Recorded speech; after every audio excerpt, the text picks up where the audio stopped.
Bloodhounder, what a name. Connie Lukens, Ashley Shelton, Bella, Pink Ming Studio, Max, Kristen Parker, Texas Nana, Leslie B, good to see you. I was actually a little bit worried that there'd be a bit of a low turnout kind of in the middle of the afternoon, but I see quite a few are available. I wonder if Bria is going to join us. 12-Step Woman, glad to see you here. Stephanie, I was a little bit worried that you'd maybe forgotten, but it's good to see you here. Caru Ross, good to see you. Nubian Queen, well, the names of some of you guys certainly are quite creative. Michelle, Sarah Black, afternoon. Heather West, good to see you. Marie Keeley, hi from where? Melody Squires. Thamira, hello from Alaska. I wonder if it's warmer in Alaska than it is here. We've had some 20-degree Fahrenheit weather minimums lately. I had to look that up, what the Celsius equates to, and it's around about 20 degrees Fahrenheit. Holly B, good to see you here. Glad that you managed to make it. Jackie Daybell, hi from Scotland. I love Scotland. I've actually just been watching some Harry Potter, and it's like going back to Scotland. Patricia Chung, hi everyone. Donna Stone, hi from Kentucky. Mazoka, Wirral, UK. Wirral, I wonder whether I've been through Wirral. Sounds familiar. I lived in Maidenhead for a while. Is that in the same area? Monique Rivera, Milton, Florida. Good to see you. Arlene Ratuno, Buffalo, New York. Wow. Okay. Sandra Moran. Teresa Moore. Hi there. Yeah, lots of familiar names. Magical Boardroom and not so familiar ones. Dawn from Colorado, USA. Sheila Spires from Summer Wells country. Michael Sergey Helgeson from Sweden. Hi there. There seem to be quite a lot of people from Sweden who are into true crime. It's quite interesting. Lisa Jett, hi from Alabama. Paula Edwards, Northampton, England. Keita Whitley from Albertville, Alabama. Josephine from Stockholm. Mioza from San Diego. Mioza, have you been following the Rebecca Zahau case? That's certainly a case I would have been covering now if I wasn't doing this. So, yeah, I guess one's got to have priorities. Shimmer Soul from Hawkins County. So especially you locals, it'll be interesting to hear some of your comments and questions based on your kind of on the ground knowledge and what you're noticing around you guys. Prepper Gal from Boston. Prepper Gal, are you a prepper? Are you are you preparing for the end? Troubled Waters. Hello from New England. Snowline, good to see you. Cheryl Garcia from Ohio. TAC or TAC. Rack from Australia. Good to see you there as well. Okay, so there are quite a lot of people that are on. I see it's over 360, so it's going to be quite a busy day. I have managed to enable slow mode. YouTube sometimes changes what they do, so sometimes it's a little bit difficult. I actually learned something today, how to set up a live on your phone and then take it off, that you can access it later. Something I didn't actually know you could do. Caru Ross, thanks very much for that. Tracy, hi there. Sharfin Bean, hi from Ohio. Dawn, love your content, thanks very much. Okay, so I've made a couple of notes and a couple of things that I want to get through here. It's not a heck of a lot. It's basically 2 pages worth, and then I'm going to turn it over to you guys and take some of your questions. Magical Boardroom, interesting emoticon there. Thank you very much. Thanks. Country Sunshine Gal from Northern California. Colleen Sulik, regular, hello from Dallas, hi there. Terry Oliver, hello from Louisiana. There's actually a guy that often plays golf on the fields around here that's just left, I think today, to go and farm in Louisiana. Apparently there are floods there at the moment, also in Germany. Robin Lane, not that Robin Lane, okay. Someone asked me, am I safe? I am safe. We'll see how things go, but so far so good. Janae Ann, I'm seeing a Van Gogh immersion exhibit today in Charlotte. Oh, really? Lena, hi from Norway. Well, lots of people. Open Minds, hello, I enjoy your channel. Thanks for that. Clairvoyant Rose, hi from Texas. Nice name. Jay Roberts, I'd like to know why they said they put Summer in the car. The mother said Summer didn't go to sleep until they dropped off. Yeah, we'll get to that. Katja Nielsen, hi from Denmark. Love your channel. Thanks, Katja. Carla McDonough from Deer Park, Washington.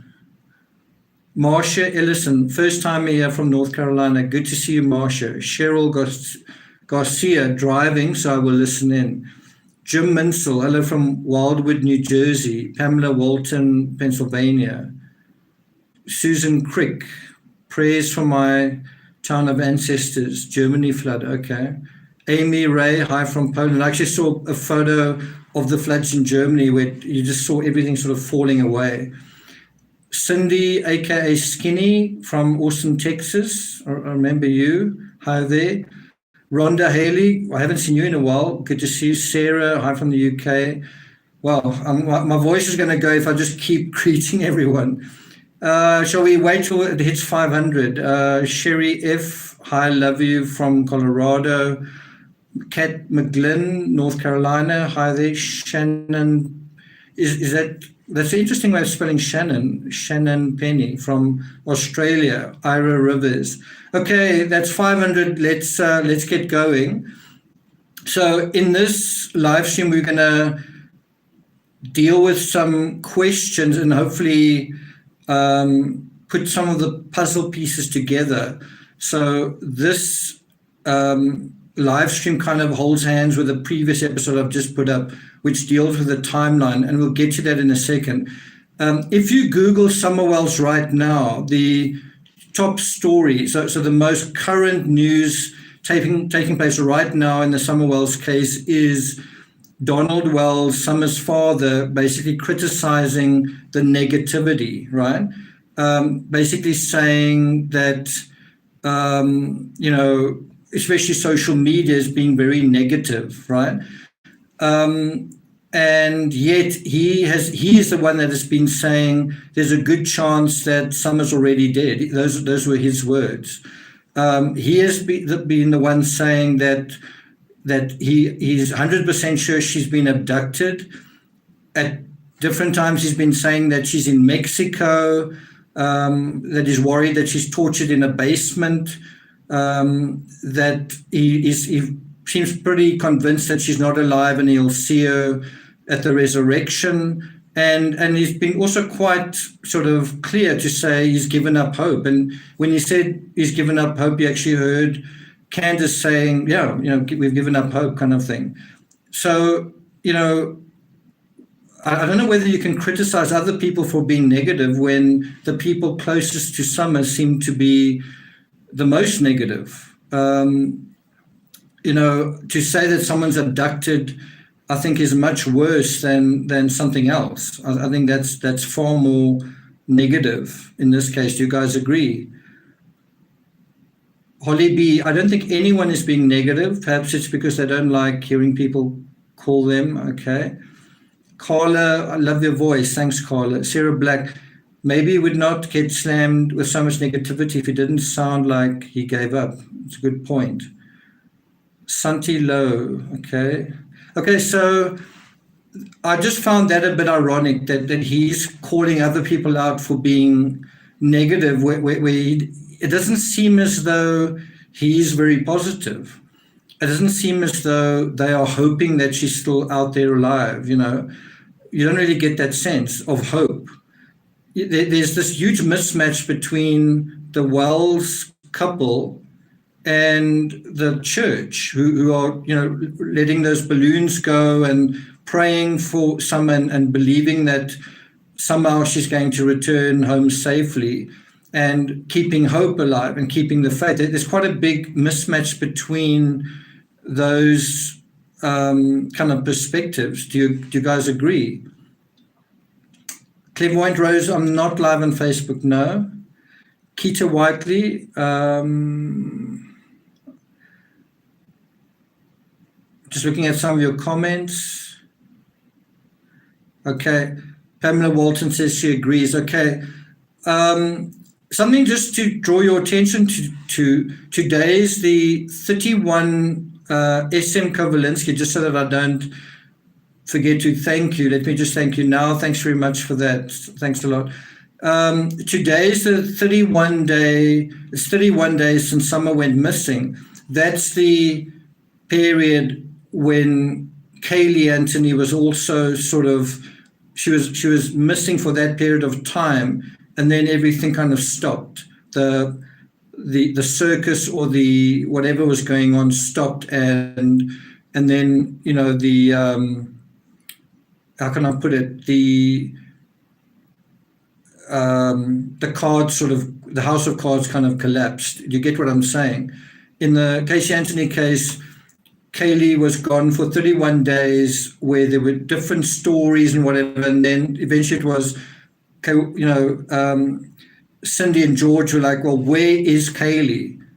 And then there was the smell in the vehicle, and then they called the police, right? I'm just saying we kind of at that point in terms of the timeline, if we compare the one case to the other. Now, in the Casey Anthony case, you had a ridiculous amount of time between the last time Kaylee was seen and calling the police. In this case, not such a ridiculous amount of time, but still a suspiciously long amount of time. We're going to get to that in a second. Carol Johnson, did John finally make his Facebook private? The last time I looked, you could read some of his posts. Tonya Green, how long had the parents been attending their present church, and did they move from another church?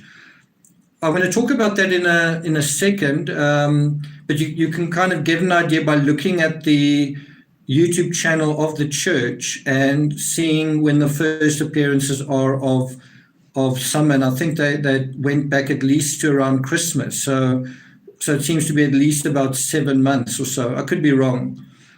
A question I just had on my mind that I need to touch on.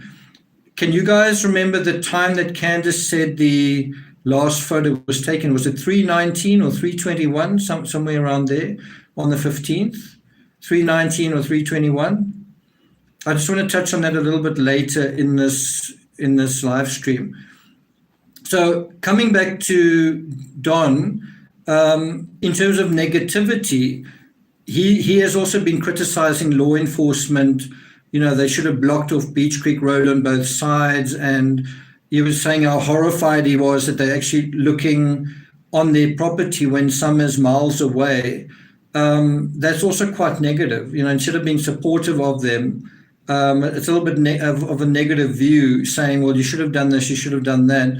In a way, you can understand it, that parents might be frustrated, but you also get a sense of frustration from law enforcement, don't you? That law enforcement are also frustrated with the lack of clarity in terms of the timeline, with the lack of progress, with just the situation that they presented with. Tammy Chastain, I think something happened while swimming. I don't believe she was abducted. I agree with you there. Monique Rivera,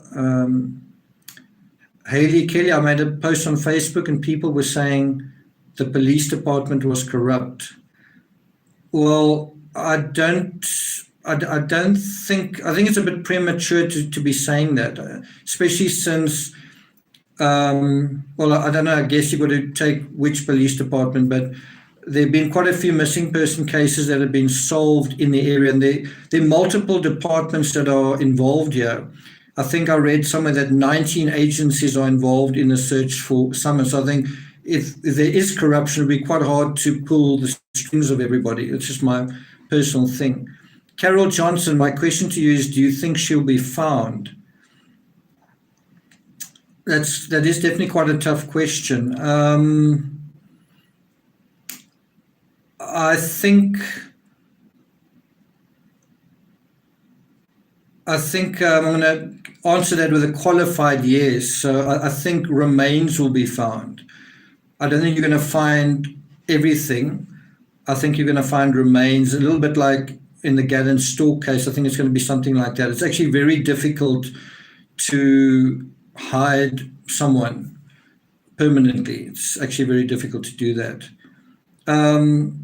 My account 68, I don't think she will be found. Well, it's quite early to be making these sort of calls, but of course the Rosemary Bly case suggests that she won't be found.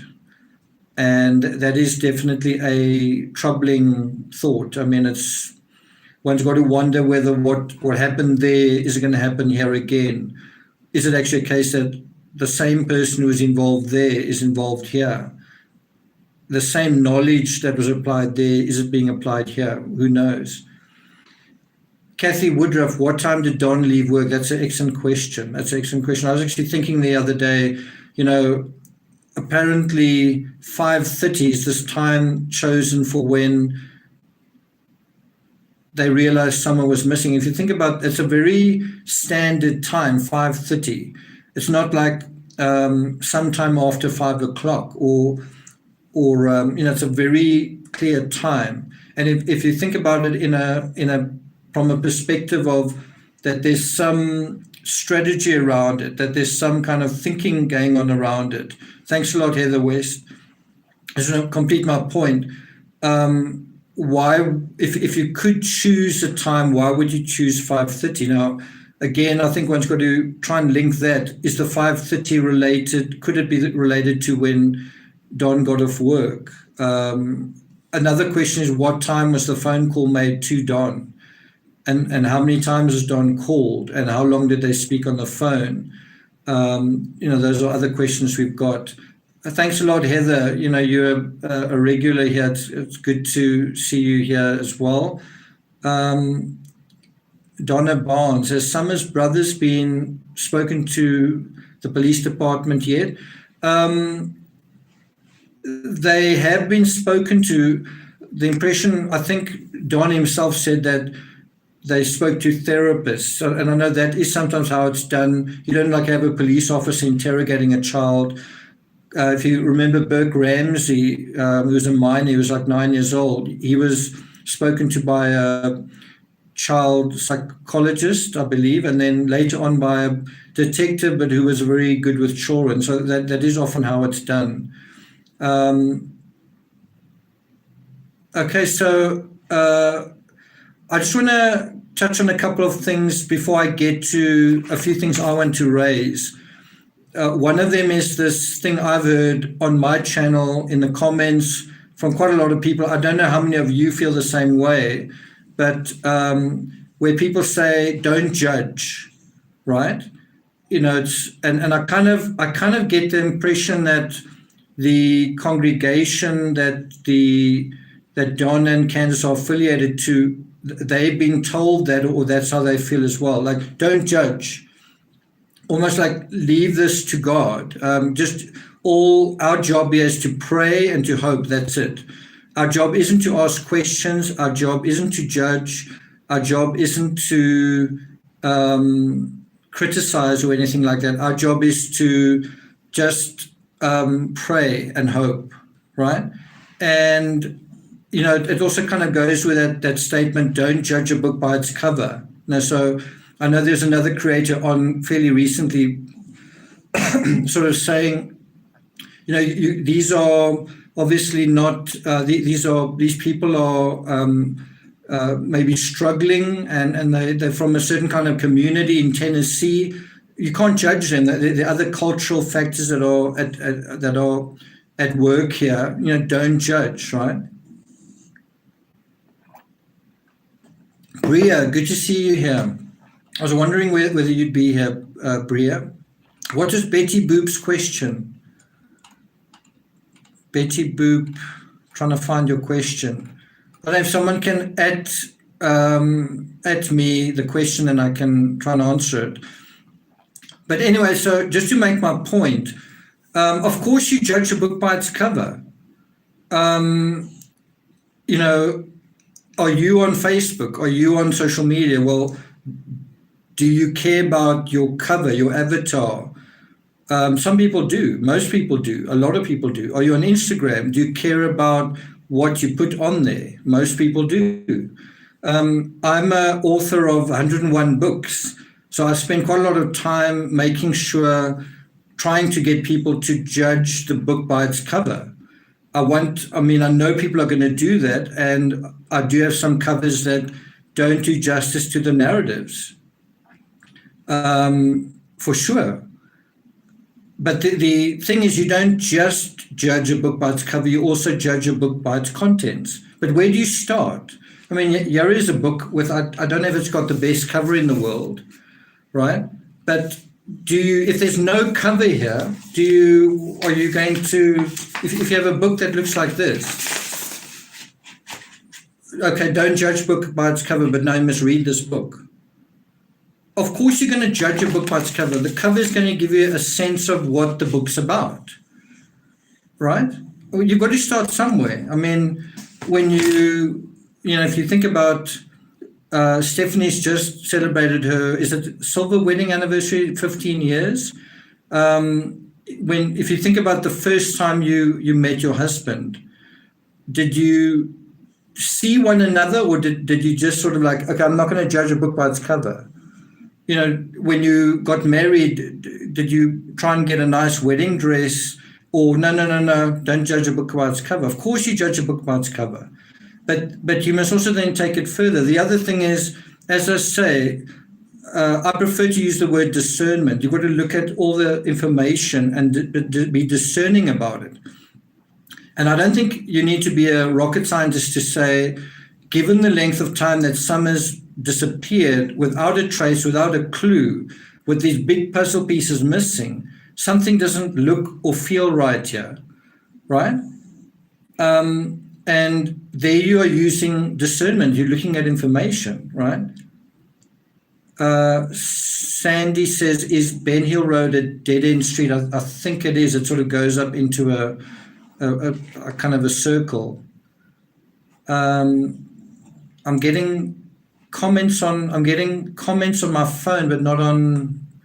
Oh, there it is. Okay, Kimberly Duncan. Yes, it goes around to 2 more properties. I didn't really know that. I thought it just went up and around. James says, if you're looking for someone to design covers, I'll be happy to help out. James, you can leave a comment, and if I check out your portfolio, I'm certainly happy to, if I can improve my covers, I'll be happy to do that.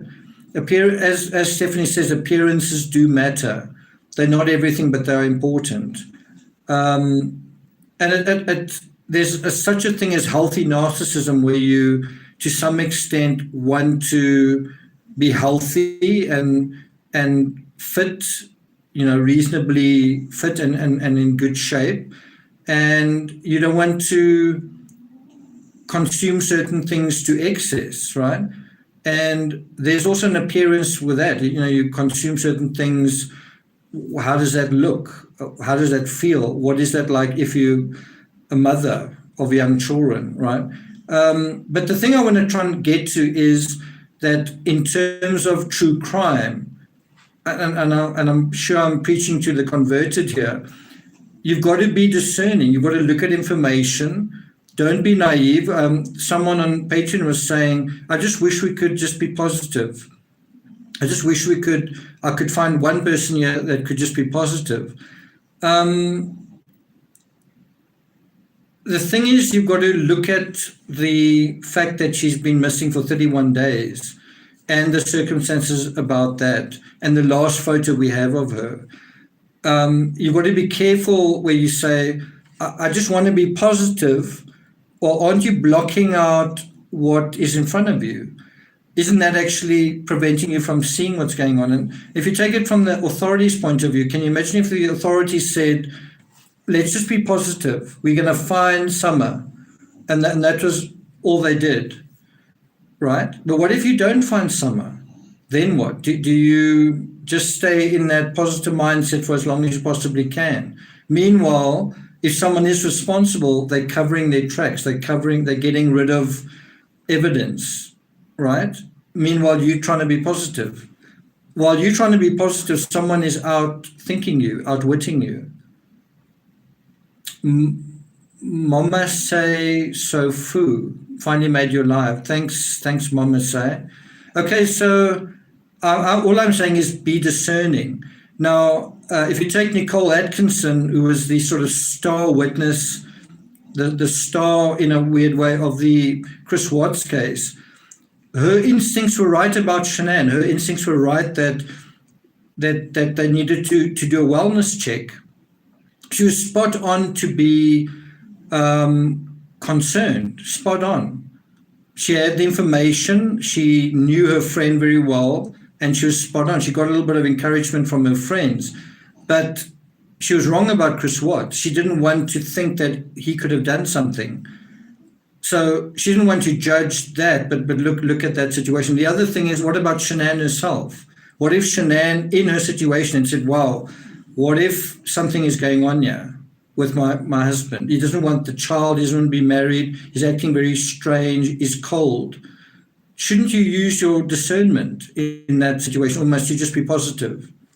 You can get into a lot of trouble by insisting on being positive and kind of rejecting reality, rejecting the signals that you're getting, rejecting information. Let's just be positive. Could Summer have been in the red truck? I don't think she was in the red truck in the sleeping picture, but I do think that's quite a valid question. Could she have ended up in the red truck? And I think another part of that question is possibly, could the red truck belong to a co-worker of Don's? Because if you think about the red truck, it had ladders on it and what sounded like paint buckets. So, you know, was the driver of that truck someone who would work like on a construction site? I think just questions maybe worth asking. Okay, so I've dealt with that. Just another thing, I'm probably again preaching to the converted in a way. I know when I did the statement analysis of Don's prayer, and you might think, well, that is really next level, you know, analyzing someone's prayer, you know, can't you just be hands off, you know, show some respect kind of thing. And there were a couple of people who said to me, you don't know anything about the SDA faith, you don't understand anything about it. Actually, the computer setup I'm working on now was actually put up by quite a good friend of mine who is an SDA chap. And I was actually a teacher for a while in South Korea through a franchise school that was sort of a Seventh-day Adventist school. And even though the school that I belonged to was sort of a little bit more secular than the others, it was nevertheless, we had to sometimes attend church. And they even asked us as teachers, can you tithe 10% of your income? So it was like, well, this is your salary. Do you mind giving us being the church, but basically us being, I don't know, whatever you want to call it. Do you mind giving us back 10% of your salary, but as a tithe to God? And I was like, no, I think I'm going to keep my salary, right? But that is often required in SDA kind of institutions, right? And the SDA sort of often have a lot of quite strict codes of conduct. I think they're not allowed to eat chocolates, they're not allowed to drink coffee. I don't think they're supposed to eat meat. All sorts of things. So it's quite a strict thing to believe in. You know, it's pretty. SDA is Seventh-day Adventist. It's the church that Don belongs to, and you know they believe that Sunday sorry, Saturday is the Sabbath, not Sunday. It's quite a strong belief. And as someone says, LDS as well. There are quite a few other groups that actually share these beliefs. So anyway, the point is, I understand the SDA faith quite well. I've been within that scenario, and I've got some friends. Well, I've got a pretty good friend who's part of the SDA as well. So even so, I think one's got to try and keep an open mind about what, when you say don't judge, you should at least be able to think about the world that you're in and respond to what's going on. Someone else asked, what are your credentials? What are your credentials as someone who's talking about the Summer Wells case? Well, I've studied law and psychology at university. I was actually at university for more than 10 years. I should actually be a doctor. I had a bit of in terms of what I actually got out of university is questionable. I didn't end up with a fantastic degree, but I've certainly studied a really, really long time. And, if you look at my handwriting, maybe I should have been a doctor. In any event, so I did study law, 3 years worth of law, including criminal law, commercial law, and I also studied psychology, including industrial psychology. And then I've also written books about missing children, including Kaylee Anthony, 2 books, John Benet Ramsey, Olivia Voss. Good to see you. Thanks a lot for that. Olivia in Australia. John Benet Ramsey is not a missing person case, but it's pretending to be. It's pretending to be a kidnapping. So I think it counts. Madeleine McCann is the grandfather of missing person cases, and in my opinion, a missing person case pretending to be an abduction. If you're not sure about it, go and watch The Disappearance of Madeleine McCann on Netflix.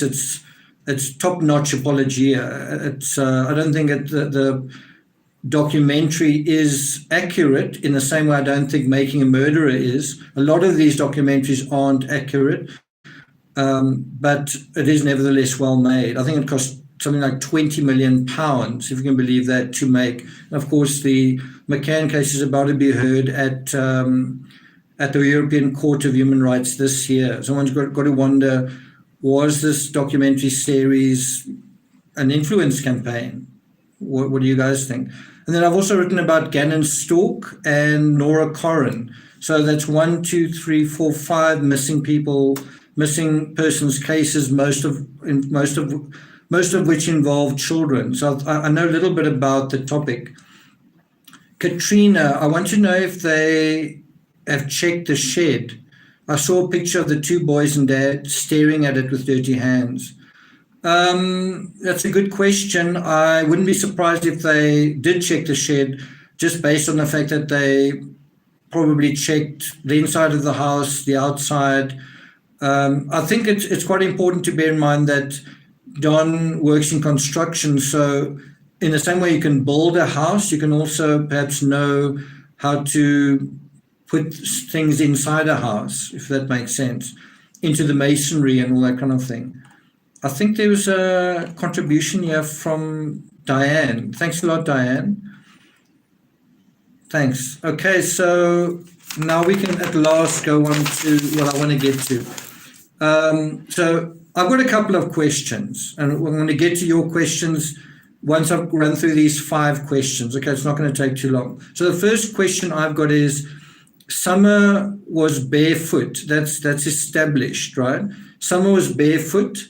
So how far could she have gotten if she did leave of her own accord? And that is exactly the situation we had with Nora Corrin, where she apparently left in her nightgown, I think, in her nightie, very flimsy sort of nightie, and barefoot, and very treacherous terrain, sharp rocks and all that kind of thing.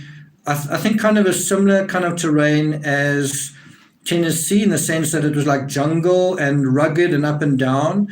but basically she's barefoot. And as soon as you add that element that she's barefoot, then in terms of if you're going to take the psychology of she got lost, like that Hastings fellow, what's his name? I think his name was Thomas Hastings, the guy with dementia. I think he was 65 years old. And he was found, despite searching for quite a long time, they went back to an area they'd searched before, and they found him quite close to his home, and seems like he'd fallen, I think, into a river. And then this is the part that's quite interesting. There'd been some heavy rainfall, and I think when they searched for this man, I think he was partially submerged, not by anyone covering him up, but by debris and like flotsam and branches and things collecting, as they do when you sort of have floodwaters and storm waters. And so as a result, nature basically concealed him from view. And then they went back and they searched the same area, and then they found him. And obviously when they found him, by then the waters had subsided a bit, and probably there were other factors at work as well. But do you get what I'm saying? He didn't get very far away, and the question is, could some have gotten very far away? And the other thing I think one's got to look at, I'm not 100% sure what I'm saying now, so you guys can correct me if I'm wrong, especially the locals. Is there water very close to the home? Because I saw some aerial footage that was in motion where you could sort of see through the trees on the other side of the trail, and it looked like something was sort of sparkling in the background. I don't know if it was metal or water, but if there is water, one wonders, could something like that have happened to Summer, where she possibly fell and there was storm water that could have carried her to some extent out of the search area? Is that a possibility? I know that was one of the things that I thought about with the Nora Corrin cases. I thought, what if they searched an area and then Nora was sort of transported out of that area not by a person, but by water. And she was ultimately found in a shallow stream. And, in the Malaysian jungle, you can get downpours that turn streams into rivers, right? So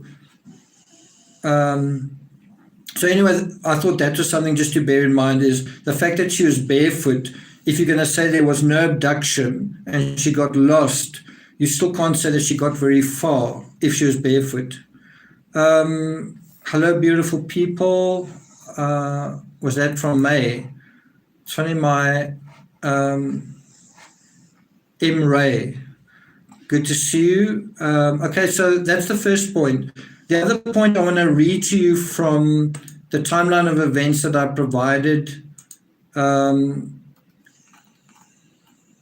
via the Charlotte Observer. And I just want to read how it starts off, right? I'm just going to read the beginning. It goes like this. This is from the charlotteobserver.com, the first section dealing with a timeline of events. 5:30 p.m. on June 15, 2021. That's when it starts. I've seen another timeline on WJHL, I think. It starts at 6:30, but the timeline actually starts at 5:30.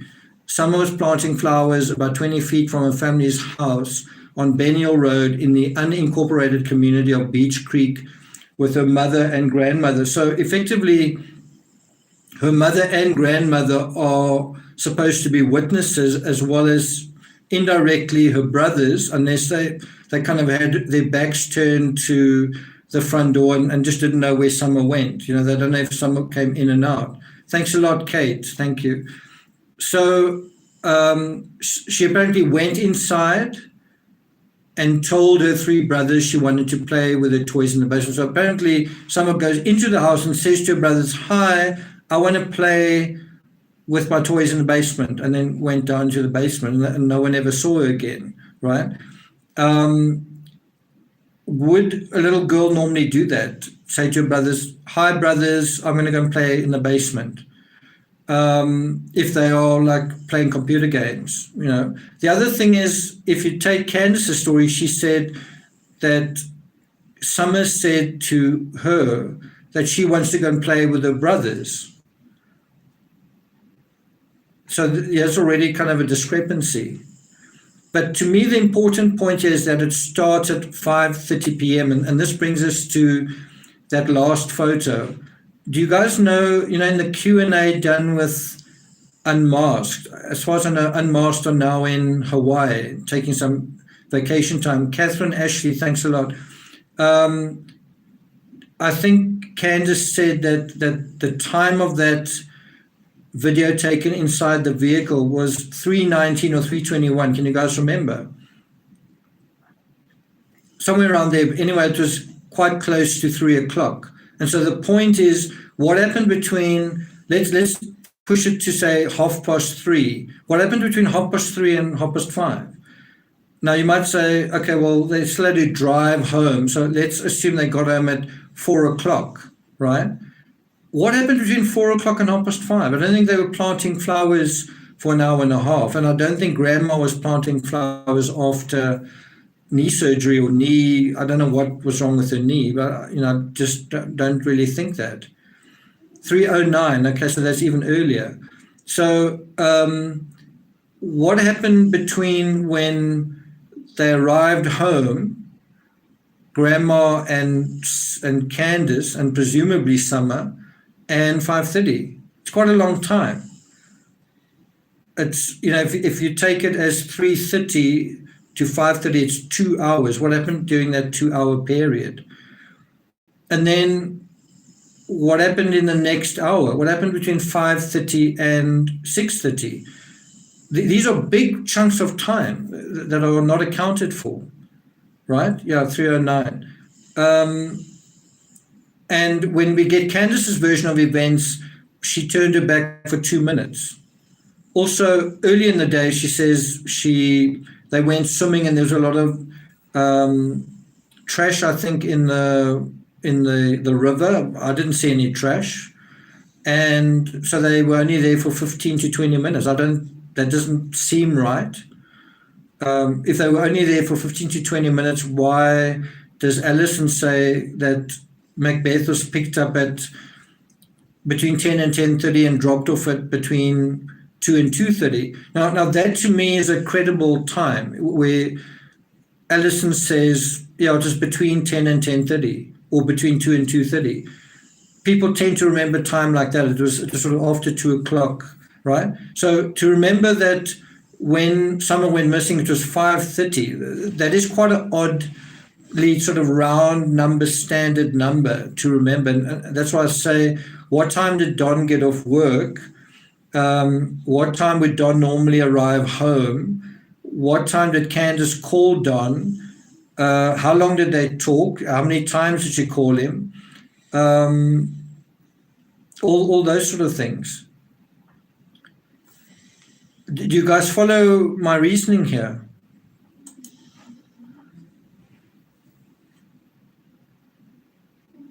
What was Don referring to approximately 30 to 40 feet away? I'm not quite sure what that refers to. Sorry.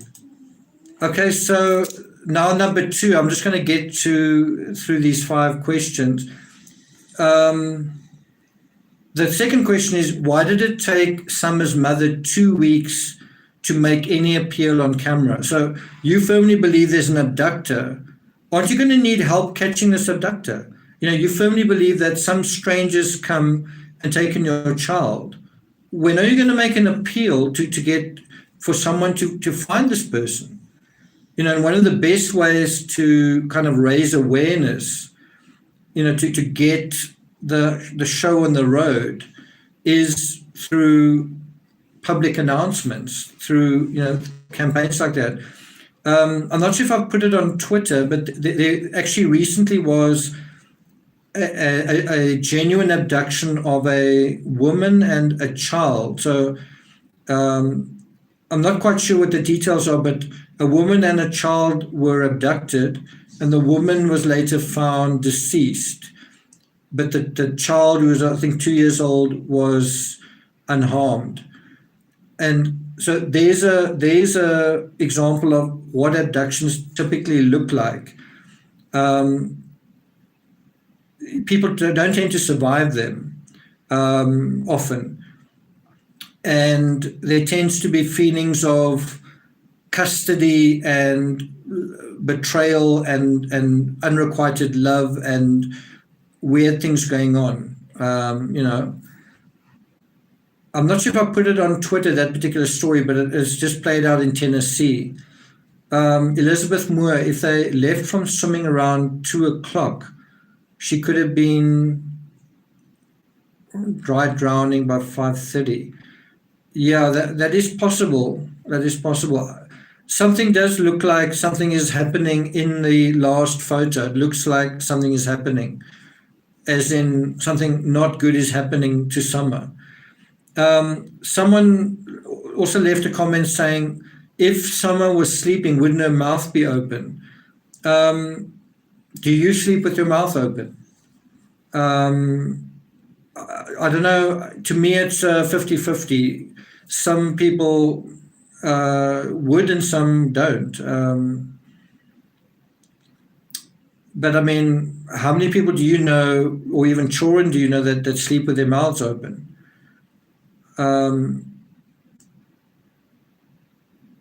Something that I think one should also look at is the color of Summer's eyelid, right? Often if it's got a bluish color, it's not a good sign.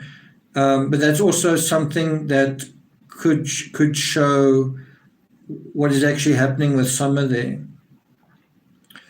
So that's the second thing. Why does she take 2 weeks? The third one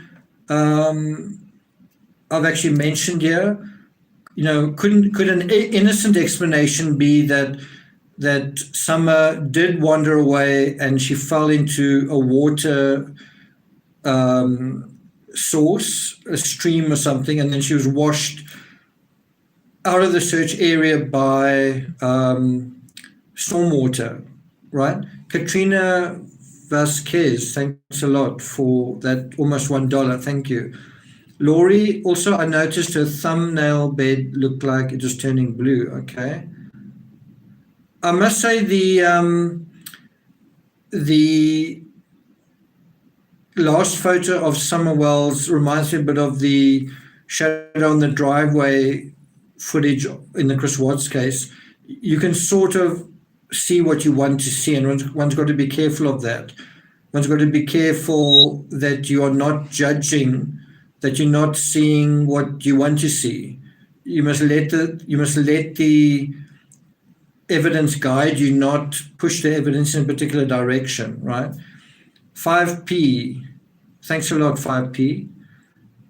Katja Nielsen, have you noticed that Summer's hair seems longer in the TikTok swimming film and shorter in the car picture? I can't say I did notice that, but sometimes wet hair does appear slightly longer. I do think someone made an excellent point that why are the photos of Summer that were given to the TBI, why do they not really look anything like Summer? Just in terms of her hair is much longer, much longer in those photos. Why is that? Also, why were the TBI not provided with the last photo image, or were they? But those should have been the photos that they sort of looked at, or presented to the public, I think. Katrina, why do they not have you on the case? Because what you say is exactly what I think. Yeah, well, look, I think you've got to be fair to, thanks a lot for that endorsement, but I think you've got to be fair to law enforcement. If I was on the case, so if I was had a TBI badge on my chest or on my belt, then I would be under the same kind of strictures of you can't talk to the media. We're going to keep the details of this case close to our chest, right? Do you know what I mean? In other words, we are going to be discreet. We're going to investigate. We're going to, put our minds together and strategically this and that and the next thing, but we're not going to give away what we know. We're not going to reveal our hand. And so if I was there, I would be in the same situation. I wouldn't be able to come back from my day job, go into YouTube and say, hey, we just looked at the cell phone data and guess what, blah, blah, blah, blah. You're not allowed to do that.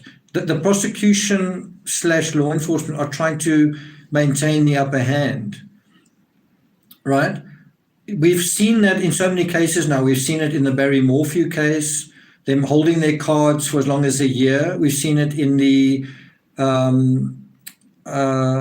Laurie Vallow case, where nothing happened for a really long time, although I'm not very happy with some of what happened there. For example, Charles Vallow, even, I don't know, they just seem very slow, law enforcement. And then Gannon Stork as well. I think the cops did a phenomenal job, but they were very careful in how they went about it. Does that make sense? Someone says, when I was young, my eyelids looked blue. Yeah, but I'm just saying it's a typical sign of, anyway, let's move on. Okay, so the fourth question I've got is there a cover-up here? So as soon as you ask that question, you are making quite a few assumptions. So if you're asking the question, is there a cover-up, then you immediately assuming someone close to Summer was involved. Let's take it a step back. Something foul play has happened to Summer. Someone close to Summer was involved, and it's been covered up, those three steps. Now, if you take those three into the John Benet Ramsey case and you say, here's a ransom note. Now, we don't have anything like that in the Summer Wells case, but if we take the John Benet Ramsey case right in the beginning, here's a ransom note. And the question was someone close to John Benet involved? And then one step before that, has John Benet been the victim of foul play? And she was. And now you go forward from that. You find John Benet in the basement. Was someone close to John Benet a victim? And either it was someone in her family or not. And then you have the ransom note. What is the point of the ransom note? Was the ransom note left by the ransom note writer, the stranger abductor, or is the ransom note written by a family member to protect another family member, or to kind of muddy the waters, to make it seem like, well, that happened, we're going to make it look like that happened. In other words, conjure a fictitious villain to take the heat, to take the blame, to distract, to misdirect. Has that happened here? Betty Boop, Candace may have thought Don. Guys, you must just be careful making accusations on your mods. Just be careful. I really don't want people basically accusing the Wells family in a very blatant way. We're still trying to figure out what's going on here. So just be careful of that a little bit.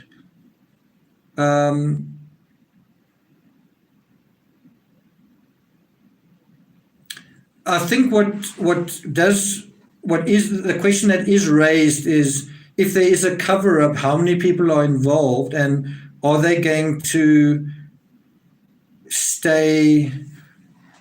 Is one going to throw the other under the bus? Is someone going to break this pact that they've got if there is a cover-up? Shimmer Soul, thanks a lot, Shimmer Soul. Nice name. Not one single flyer with Summer's recent pic has been made. I saw more flyers posted here about a local missing dog than Summer videos on my channel. Absolutely. There doesn't seem to be much effort to look for her by the people closest to her. No missing person posters, no. If you think about Kaylee, Anthony, and what George and Cindy did, T-shirts, all of that. You don't really see any of that going on. You've already seen kind of a attempt to, well, it's time to move on. I've got to go back to work. Okay, so that's just a question I'm asking. Does this look or feel like a cover-up? And I think the fact that there's no evidence, there are no footprints, there's no sighting of Summer going anywhere, nobody saw anything, and there's no information, and the timeline, so the circumstances around it are so murky, all of that adds up to a lot of big question marks, question mark, question mark, question mark.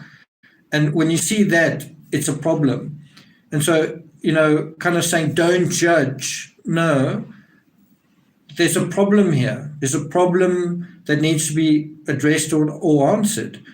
And if you are someone very close to Summer, and maybe you can answer that question. You can say, oh, you said, well, between that time and that time, what happened? Well, I can tell you what happened.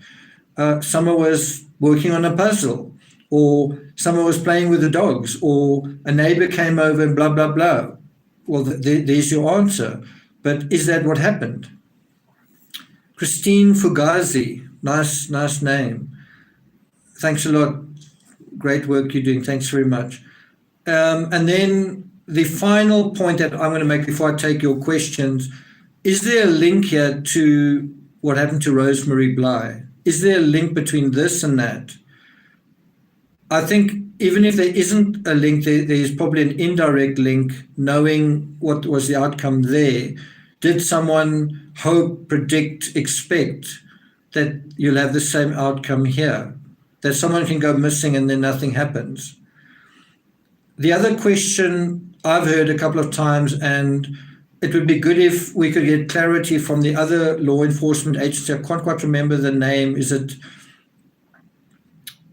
Shelby or something? The other sheriff department, the sort of the P or something. I just can't think of the other sheriff's agency. Anyway, the one in charge of the Rosemary Bly investigation. Does Candace have an alibi?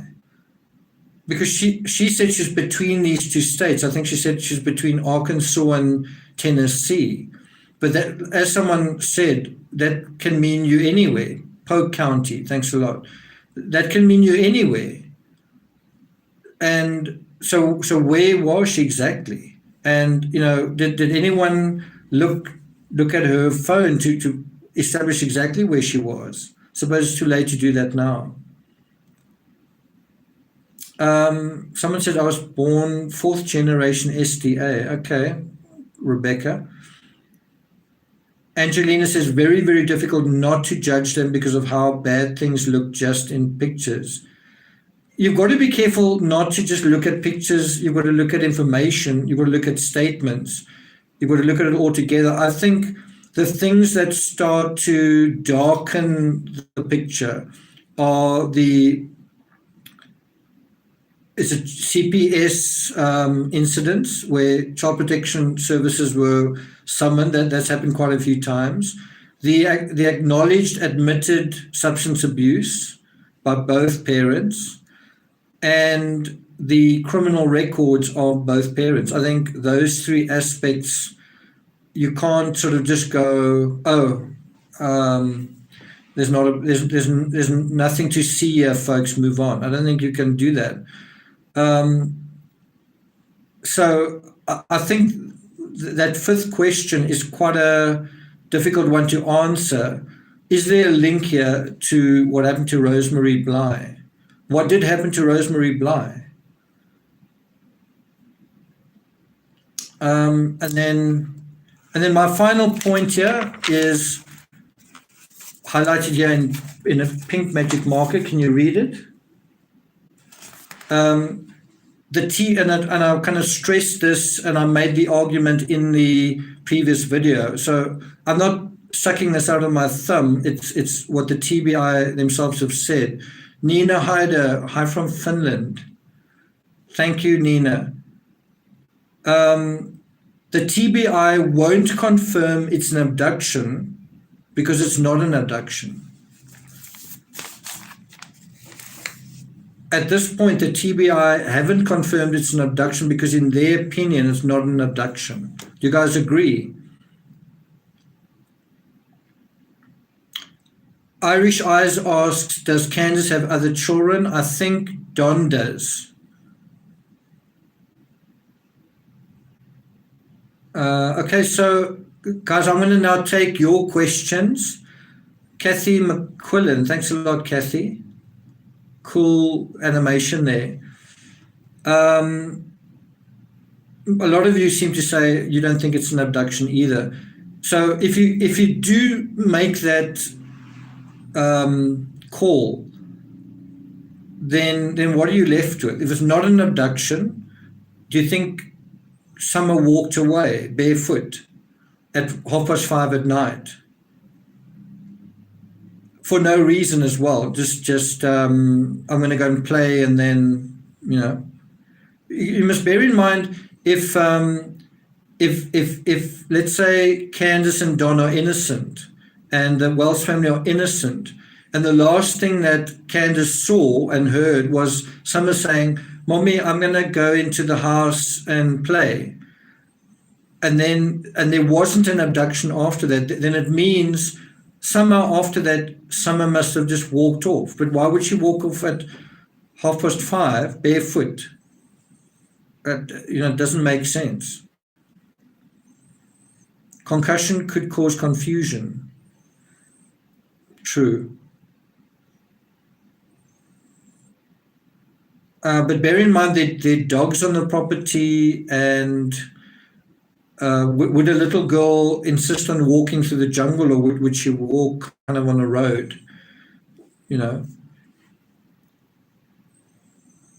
Move the camper. Teresa, that's a fantastic point. That was something that I've been thinking of is move the camper. Could there be some kind of secret lair on the Ben Hill Road? I'm talking about like a underground, like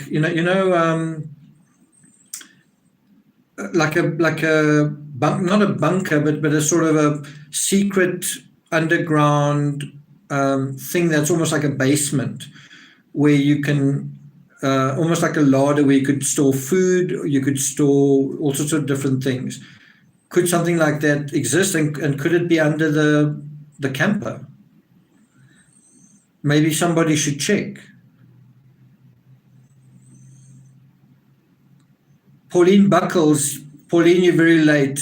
Pauline, very, very late. Storm cellar, bunker, old mines and caves, animal dens, and we know that area's got a very porous geography, and so I think the property itself is 11 acres. So make absolutely sure on that 11 acres, and then also adjacent to that, are there any areas, are there any geological features where there are sort of caves or something going on there? Because there could be. Make absolutely sure. Don't make the same mistake as in the Tom Hastings case, where you search an area, you do your grid search, you cancel off that block, but then it turns out that you actually need to go back. Shimmer Soul, as a local, my theory, something happened at Warriors Path.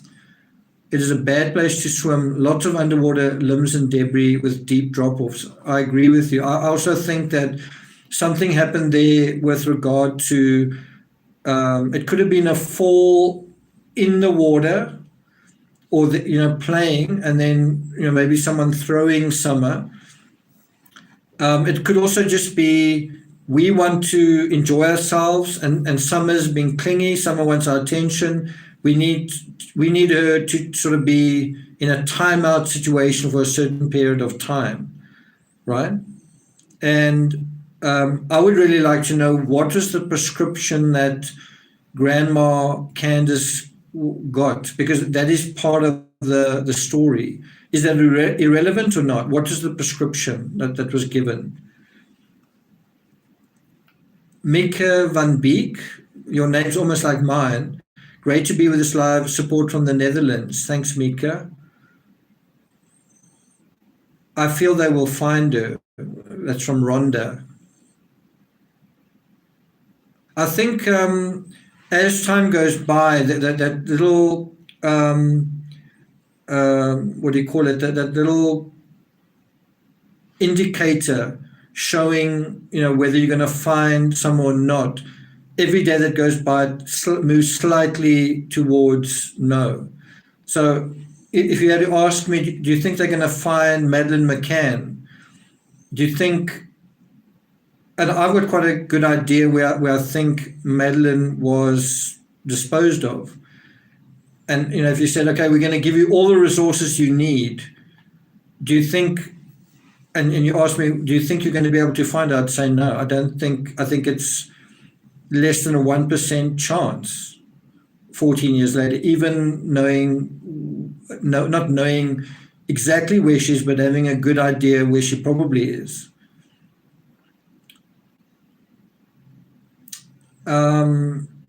Septic tank just a few feet from the truck. That's interesting. Stephanie is just saying hi to Pauline. Anybody have a lot of drownings in the area? Red Toyota Tacoma, any thoughts? I did mention earlier that I thought it could be someone who's like a construction worker, and wasn't that someone, possibly a co-worker of Don's? I also think somebody drives that vehicle. Why hasn't that person come forward?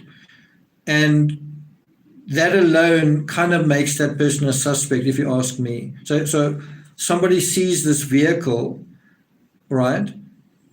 And it's a distinctive vehicle. You can't say it's like I don't know, what is a common vehicle, a white Toyota Corolla. I don't know what's like a really common vehicle. But this is kind of a not very common vehicle. And by now, people in Tennessee must know that they're looking for this vehicle. It's I think 1998 to 2000 red or maroon Toyota Tacoma with ladders on the top and buckets inside. There can't be too many of those vehicles around in that particular part of Tennessee. So if you're the guy driving it and people have, why have you not come forward? Someone says the vehicle has already been found. I've also heard that. I've also heard the VIN number was found, the number plates were missing, and it was traced to a neighbor. If that's true, then one wonders if it's true, I mean, I don't know if it is true, but if it is true and it was traced to a neighbor, how could Don and Candace not know that one of their neighbors had this vehicle?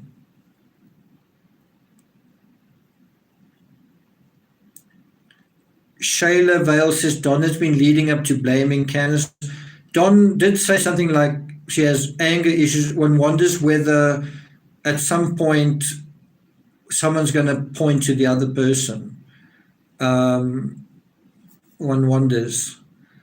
Bria Lace, how do you guys feel about the videos of Summer's behavior at the church? Susan Crick, thank you very much, Susan. Oh, by the way, Bria, I've been meaning to say this to you. Sorry to interrupt everything, guys. Bria is from Bordeaux in France, originally from Canada. And today the Tour de France cycling race went through Bordeaux, and some of the scenery was absolutely spectacular. And there were some amazing castles, 9th century castles, 14th century castles. And some of these castles, these really old historic buildings, people were even living in. Imagine living in, like having your house part of this ruined castle. And one of them was, I think it was called the Castle Casanova. I just wonder whether that's where Casanovas come from. I wonder if there's anything to that, or if it's just coincidence.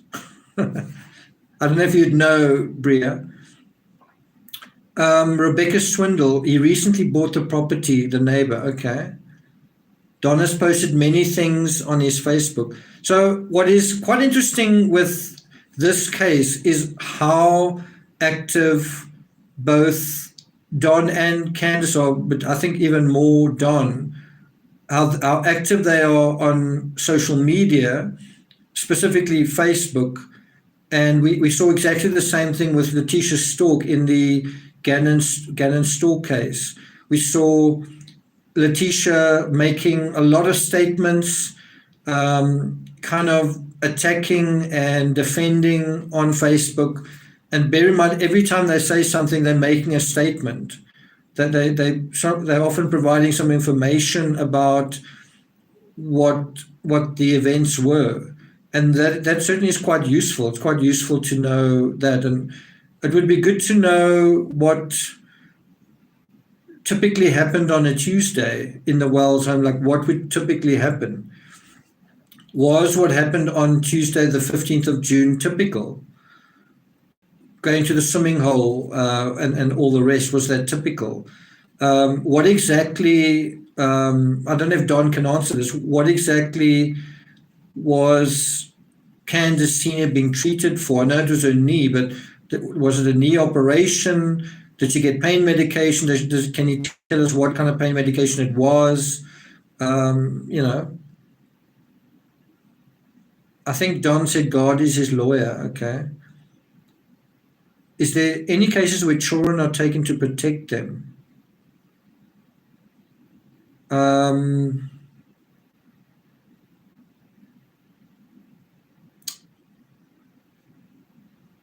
The John Benet Ramsey case is kind of an interesting case where the children were, Burke was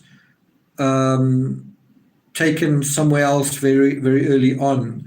In the Madeleine McCann case, they were twins, but they stayed kind of in the custody of the parents, even though the parents did sort of go gallivanting. They went to Rome, they went to meet the Pope, left their children in Praia de Luge, where their sister was apparently abducted, but dropped their kids off at the creche day after day after day after day, the creche of the hotel where they were apparently, their sister was abducted, and then later on said, it was an abduction waiting to happen, kind of thing.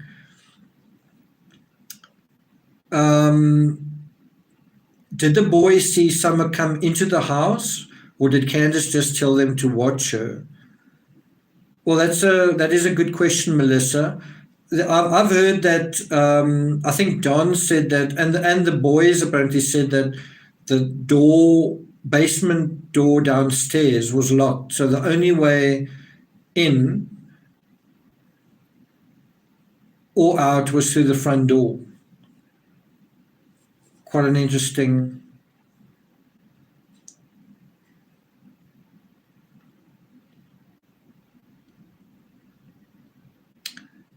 Some people have spoken about Summer, and do you ever hear her talking, and why is her behavior a little bit strange? And I think that is definitely quite an interesting conversation to have.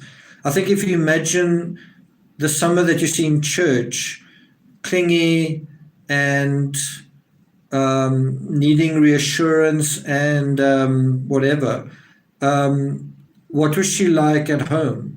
What would she have been like at the swimming hole? Is she kind of a hyperactive child, right? And Steph, you say she did seem clingy and needy.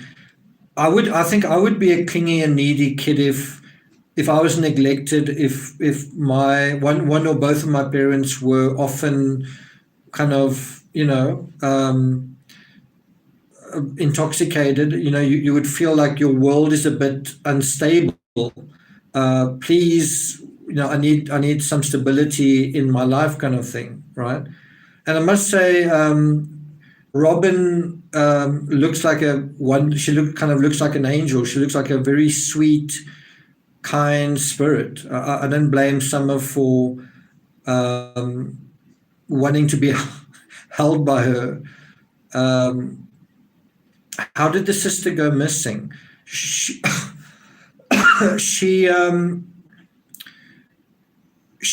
went to meet a cousin, at a bar on a night. Can't quite remember the date, but it was in 2009. I don't have those details in front of me, and then she never met the cousin, and then I think disappeared without a trace. They found her vehicle, I think 4 or 5 days later. No keys, no purse, no wallet. I think no phone, something like that. And then case not solved. I think also her husband at the time, who later got custody of the children, passed the lie detector, as far as I understand. Pauline, alcohol involved with the Bly family. Basic needs not being met, yeah. Okay, guys, have you got any questions? Are there any questions you've got on all of this? Let me ask you guys a question. Do you know about the other last photo, the image that was apparently taken past 6 o'clock showing Summer running around inside the house? Do you guys know about that?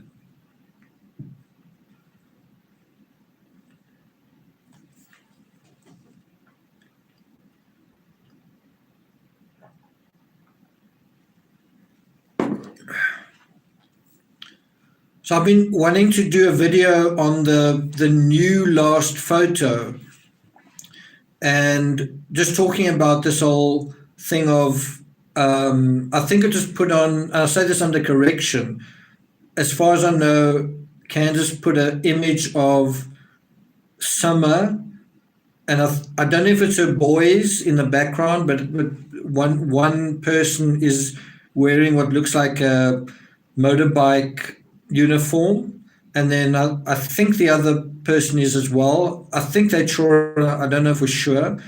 And then you sort of see someone that looks like Summer just passing by the camera. And apparently this image was posted on June the 15th at something like 6:10 or something like that. Who of you know about that?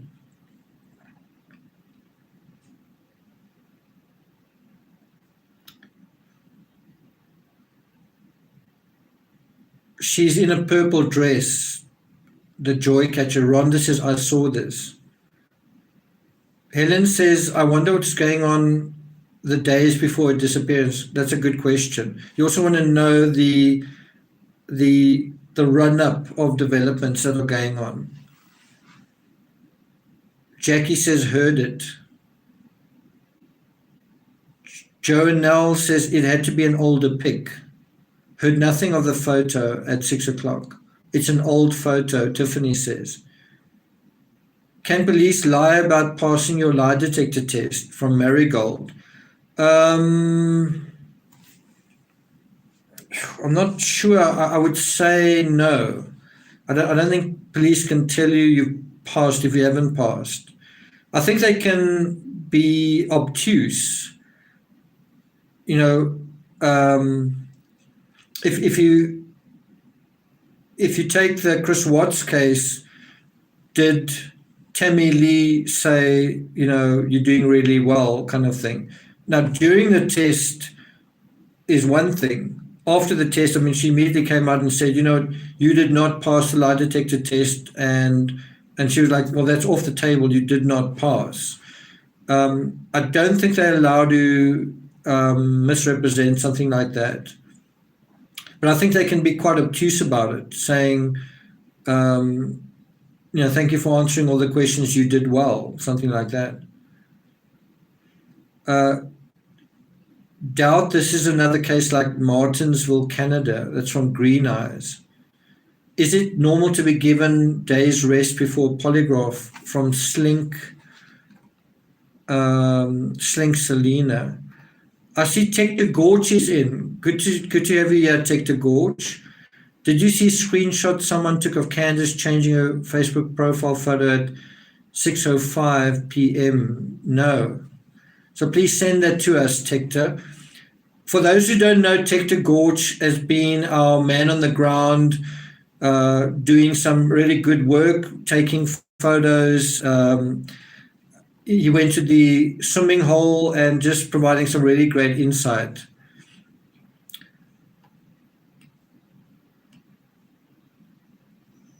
So odd to be online when she was already missing. Yeah. So let me ask, and this is a question I want to ask just to everyone here that is from Tennessee. So if you live in the state of Tennessee, I want to hear your response. Everyone else, just for a moment, just hold off commenting. Let's just try and get a filter of just the people from Tennessee. So this is for you. I want to know from you guys, what is the feeling on the ground amongst people around you? What are people thinking and saying about this? What is people's opinion in Tennessee about what is going on? What are people saying in Tennessee? Let's hear what you guys say. So let me just say this again. This is a question for all the folks. Someone says nobody's talking about it. Okay. It's not in the news except occasionally. Okay, so let me just repeat. This is a question to all the folks from Tennessee. So if you're from Tennessee, just say yes, and then say your things. I know that you're from Tennessee. People in Tennessee are suspicious of the parents. That's from Hale Nevin, Eday's mom, 80, some of these things. Yes, I live in Johnson City. Okay, that's great. Helen, oh, hello. 30 minutes away. We would have reported seeing her if she was doing normal childhood things with children. Radio silence here. Paula says, Tector, can you get footage of the abandoned power plant, please? Mindy, I live in the same county. Parents foul play. Tector says those that speak about it are suspicious of the parents. My impression is that there's a very strong Christian community in Tennessee, and they are sort of they sort of want to remain positive and maintain hope, and probably don't want to talk about it. Do you agree with that?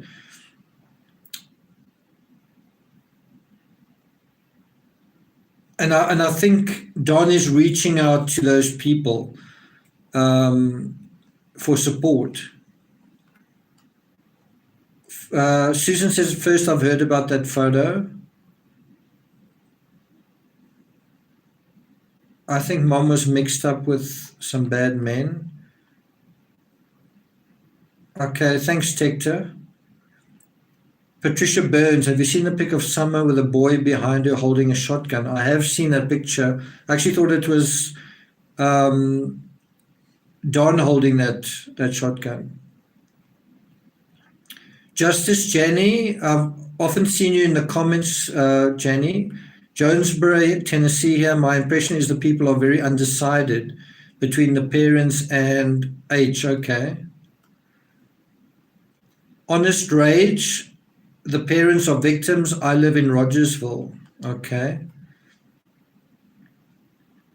Honest Rage, what do you think happened?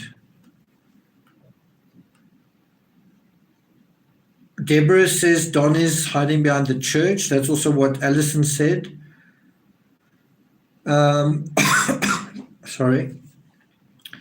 1,500 in chat. Yeah, I think that's a new record.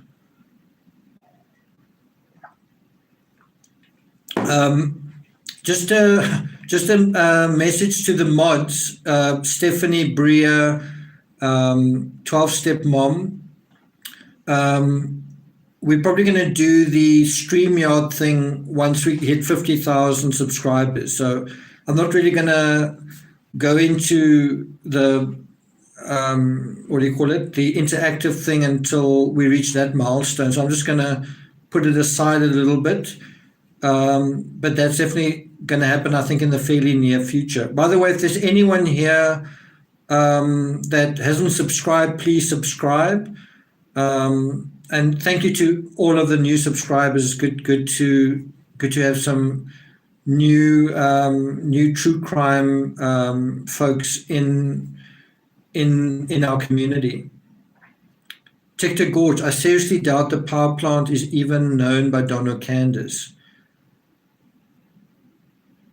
Was TVA idea scrapped 40 years ago?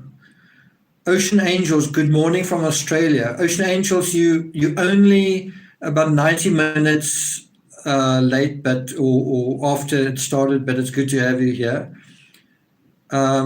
Missy says she's subbed. Thanks, Missy. Cal, I click like. Okay. Steph says hit the like button. Okay. Getting close. Absolutely. Charlotte Allen, Grandpa really loved summer. Yeah, that's quite interesting that Grandpa Ken died about 6 weeks, almost 6 weeks before summer disappeared. So one wonders how those are linked. It could even just be that, you must bear in mind it's Candace's father.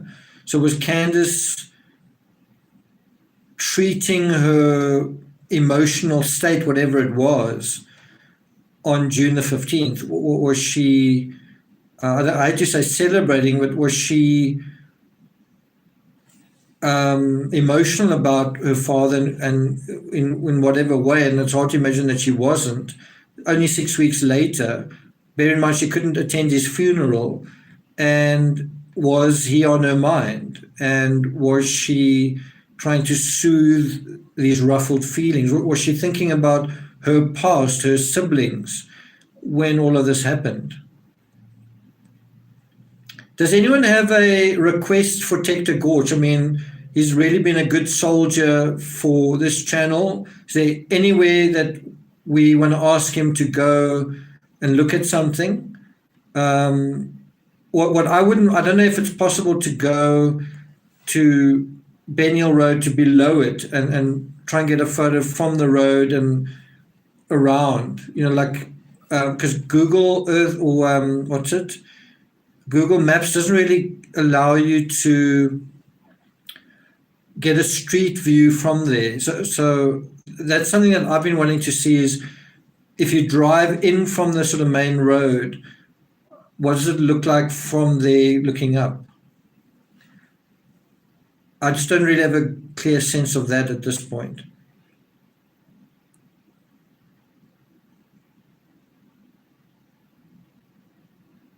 I don't know if they would allow drones to fly over Ben Hill Road at this point.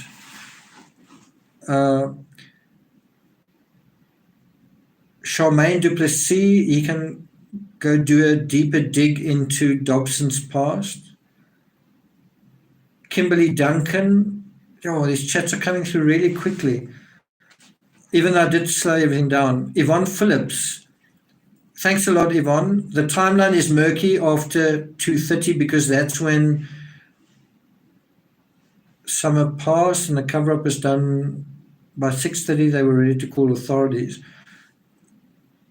Yvonne, it does look like that could be a possibility. Definitely does look like that could be a possibility. And if that is true, then, it's 4 hours. What can happen in 4 hours? A lot. Definitely a lot. I think something that hasn't really been acknowledged or appreciated is it's possible that on the one hand, if Summer stopped breathing, or if it was accepted, if it was, how can I put it? If it was appreciated that something had happened to Summer in the vehicle, right, before they arrived home, couldn't that change everything? Because do we know that Candace drove straight home from wherever that video was taken? Do we know that she drove straight home?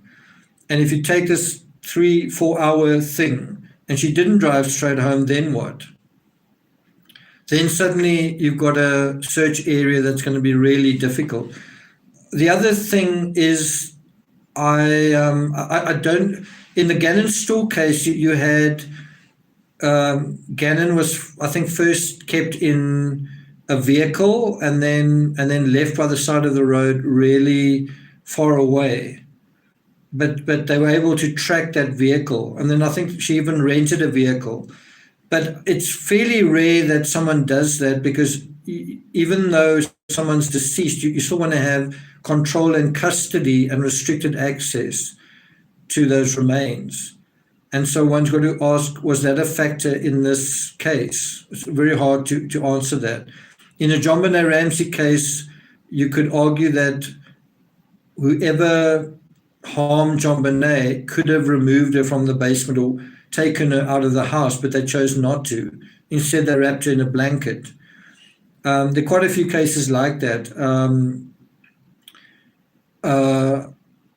In the Casey Anthony case, there was the disposal outside, but not that far from home. And so one wonders, was that so that you can sort of keep a remote eye on things on your way from A to B? Can you sort of drive by there and say, oh, well, no one's looking there? With the Chris Watts case, you had that kind of access control, the idea of that access control. It certainly adds another dimension to all of this that's quite tricky. Do you follow? And then I think you've also got to look at the Barry Morphew case where you have things like you own a property, but then you also perhaps know the outdoors quite well, and then there are also things like construction sites. So it's somewhere that you're familiar with. You've got to look into those places.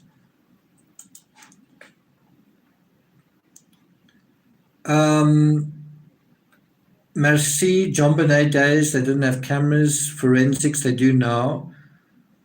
What I would really like to see is you remember what was reported really early on, that there was a bicycle moving by. And I think that was referring to the swimming hole. I wonder if Tector Gorge can't locate the bicycle riders somehow. He doesn't have to show us the footage, but maybe he can tell us something. So I wonder if someone can locate the bicycle rider, and if the bicycle rider is watching, maybe you can tell us something that you saw or heard. I seem to remember that this bicycle rider said that he heard or saw Summer's brothers swimming, and I guess he assumed that Macbeth was a brother, and I guess it was only one brother. Pauline Buckles. I just missed your comment. The Spoken Spatter. There's another property listed on Benny Hill Road, 117, belongs to Don Jr., according to the police report. Oh, that's interesting. That's very interesting. Dare I say it, I wonder where Don Jr. was when all of this happened. That would seem to me, things like that are usually quite easy to confirm or deny. Does Don Jr. drive a red Toyota Tacoma? Ask babysitter. That's another thing. Did they have babysitters? Did the Wells family use babysitters? Christy says, I feel like she came outside and fell into the septic tank. There was another case where this happened.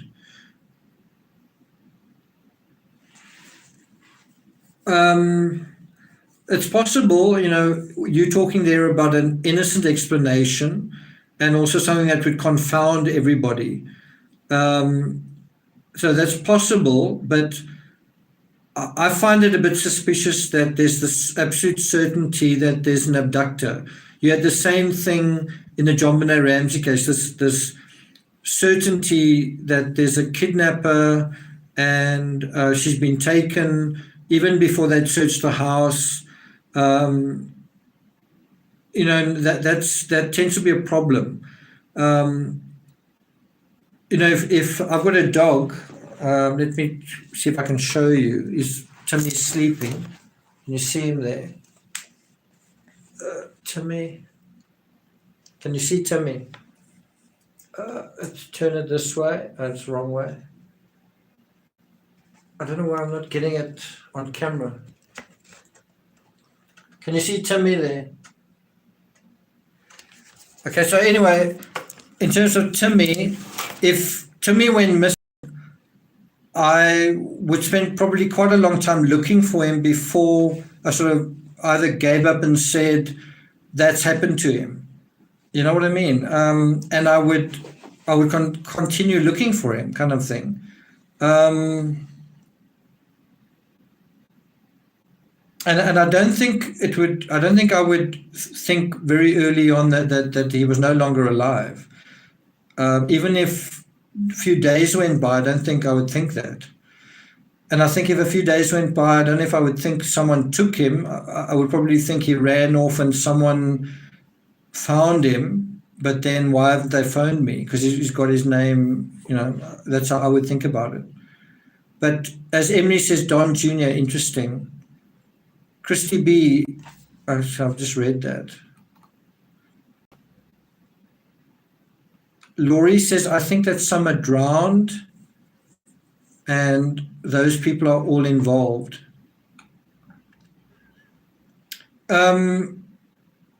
There's a very unscientific response, but I don't know if a person looks that way, if that has happened. I don't know if you, in terms of the last photo, I don't know if she would look that way. Also, Summer's hair's, she doesn't even look as though she's been swimming.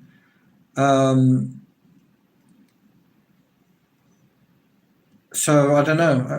I don't know whether, it's difficult to say. Something that someone brought up that's quite interesting is in the video that Candace took, you actually see someone with a shoe on in the one image, or in some of the footage, and not wearing a shoe in the other. Make of that what you will. Okay.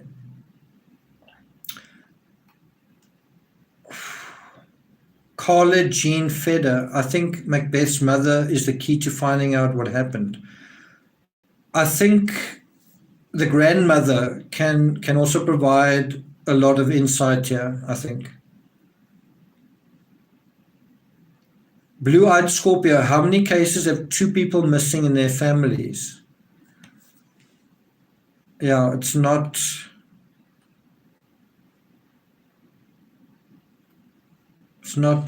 common. Melissa says 4 people know what happened. Gigi Jardine says, I'm lagging here. Both are key, okay. I'm kind of about done. I see there's still 1,500 people that are on. I've kind of got nothing more for you guys. I don't really have too much more to say on the topic. I was hoping for more questions from you guys. Wanda says grandma knows. Mercy says I joined late. Okay. Hello from Massachusetts. Helen, great live. Thanks a lot. Okay, till next time. Okay. I think I'm going to start wrapping up. Carla Jean Feder, thank you. Lisa, where are the dogs? I think the dogs are certainly an interesting topic. If you, one of those people who say, well, I want to stay positive, and I don't see anything wrong here. Nothing stands out to me as anything wrong. Well, I think if you look at the dogs, I think the friend of the family, David Dodson, said something like they're just 6 dogs. I think he told Unmasked, they said, is it true that they've got 20 dogs? And then, because I think Alison said that, then he said, no, they've just got 6 dogs. Now, I think it's possible that you could have, at a certain time, something like 20 dogs. You could have two dogs having a litter at the same time, kind of thing. And then you can add to the 6 dogs another 12 to 14 dogs or something like that. So you can have like a whole group of dogs, right? But the question I kind of want to ask is, no matter how many dogs were there, do you think those dogs are vaccinated, deloused, taken really good care of? Because, if to the extent that you can take care of animals and pets, shows what kind of parent you probably will likely be. To the extent that you feed your pets properly and take care of all those things. You get what I'm saying? It shows what kind of guardian you might be to others. Camille Kokagna, looks like I'll be watching this later as usual. Camille, do you have any questions? Thanks for that, Camille. Patricia Daybell, Doomsday Family. What, do you want to talk about that? Sharafin Bean, dogs weren't cared for properly. It's just a question. So, if someone was saying, well, if only you were with law enforcement, that would be one thing I would look into. I would want to know, are the dogs malnourished? Have the dogs been taken care of? But you kind of already get an answer to that through the whole lice story. But you've also got to be careful judging these by certain standards. Some people don't have the resources that other people do. But someone was saying, poor people can struggle in certain ways, but there's no excuse for X, Y, and Z. If you can get wealthy people that don't really look after themselves. You can get wealthy people that live kind of in squalor. Neglect is neglect, is my point, I guess. Carla Bynum, grandma's connection, Candace was in different state. I think the grandmother can reveal a lot, but she's kind of stuck between a rock and a hard place because she lives with the family, right? Thank you, Diane. And that's quite a cool animation there. Thanks, Diane. Sally, that's Sir Seller Girl. Hi, all. Hi, Sally. Boss. Okay. Okay, guys. I see the numbers steadily dropping. I'm sort of trying to gradually wave you guys goodbye. I just want to say again, thank you to the mods that are here. Thanks, Bria, for making it. Thank you to Stephanie also for being here. Stephanie's just come back from her anniversary. Where were you again, Stephanie? I think you were saying what a paradise it is. You were in Vermont, right? I hope you had nice warm weather. It looked like it was pretty good. Vermont, that's right. Bria, after seeing the Tour de France going through Bordeaux, I feel like I really need to go back to France. I love France. I love France. I love Scotland. I love Austria. But France is definitely a country I think I could live in. Just so scenic. It's got mountains, coastlines, culture, history, castles, romantic cities, just a vigorous, beautiful place with wonderful people. Colleen Johnson, thanks, Colleen. David Dodson. David Dodson is the friend of the family.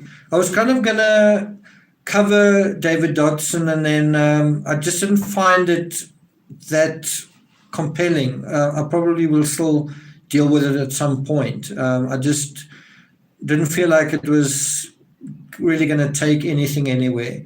He did sort of talk about there not being that many dogs, and there were a couple of points that he made, but he does seem to be quite an eccentric character. And it is a bit odd that I think he's an ex-mortician. Do you guys know what a mortician is? Angelina Marie, good to see you. Good to have you here, Angelina. Good night from England, Red Becky. Amanda Mack, I watch your videos. Keep up the good work, and let's hope we find this girl. Anywhere in Europe is beautiful. Europe is pretty. I was in Portugal not that long ago. It's also quite stunning. I've never been to Denmark. I wouldn't mind going to those northern countries, Denmark, Norway, and so on. Agitha, good night and thank you for your great work. Thanks, guys. If you guys want me to, I've also been to the Netherlands, Shayla Vale. I was in the Netherlands in 2019 as well. Loved cycling around there. I just don't know if I could handle the Netherlands in winter. I think I could handle France in winter. You just go skiing. Although I believe you can ice skate in the canals of the Netherlands in the winter.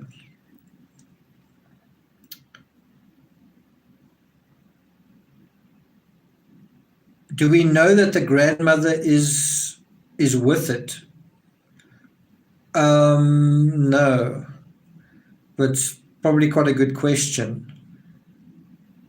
Regina Roberts, new subscriber. Thanks, Regina. You would love the south of France. I've been through a little bit of the south of France, but believe it or not, I've never been to Nice. So I hope to see you in Sweden. I think if I travel to America, I'm going to have to pop into a few spots in Europe on my way there. But I first need to get vaccinated, which might be happening next week. Come visit us here in Tennessee. It is so scenic. It does, I must say, true crime, when you deal with it in so much detail, you kind of get to see the world. And one place I definitely want to go and see is Colorado, just because of covering so many cases there, Pikes Peak and so on. And Elisa says, don't get the vax. Shannon says, come to Australia. I've been to Australia. I did a circuit of Australia. Laurie says, come to California. Heather says, bye from California. I hope you guys are keeping cool there. Is it true that David D was offered money? I don't know anything about that, Kevin. What do you imagine the inside of the basement looking like? You guys know that Summer was sleeping in the basement with Candace and Don, and the boys were upstairs. And I must say that alone raises all sorts of problems for me, all sorts of troubling questions. Even in the John Bonet Ramsey case, John Bonet was moved away from her brother's bedroom, or it seemed as though, that was the case. One wonders what that is all about. The sleeping arrangement, someone said earlier, what happened in the run-up to all of this? What were the sleeping arrangements in that family? And that the boys were moved upstairs, yeah. I have, Grace, just to address what you're saying there, I have heard that. I don't know what to make of that. It certainly is troubling, but one wonders why that hasn't appeared in the media. But it certainly is troubling. On the previous video I did, a reporter asks Leslie Earhart, kind of asks her something like, I think he says, is the father's criminal record irrelevant? No, he asks the sheriff, is the father's criminal record irrelevant? And the sheriff responds, no, sir. I think that says it all, doesn't it?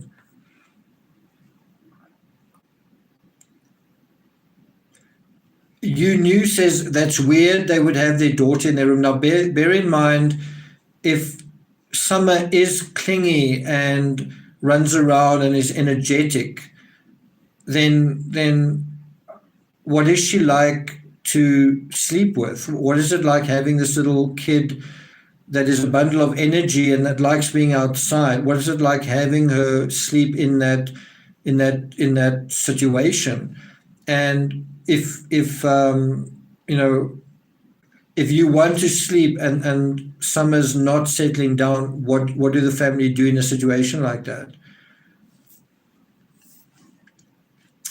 Lisa says, come visit Colorado. I would like to. Camille says, do you think she has an attachment disorder? I never like thinking of disorders in true crime because you tend to just say disorder and then that explains anything. But I do think she does have separation anxiety. She has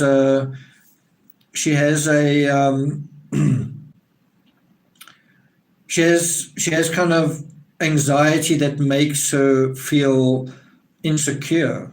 I think that is true. With my dog, because I live alone and because I'm often alone and because I work quite a lot, I feel it's quite important to socialize my dog. And I think the same applies to children. If children aren't socialized, they can become clingy and nervous and anxious and all that kind of thing. Of course, if your home situation is unstable, you can have the same thing. Do you think Summer knew how to swim? That's actually quite an interesting question.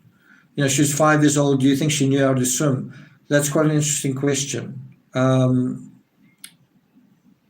Definitely an interesting question. You look like a Viking. That's quite a compliment, especially since I'm a big fan of The Last Kingdom and Vikings.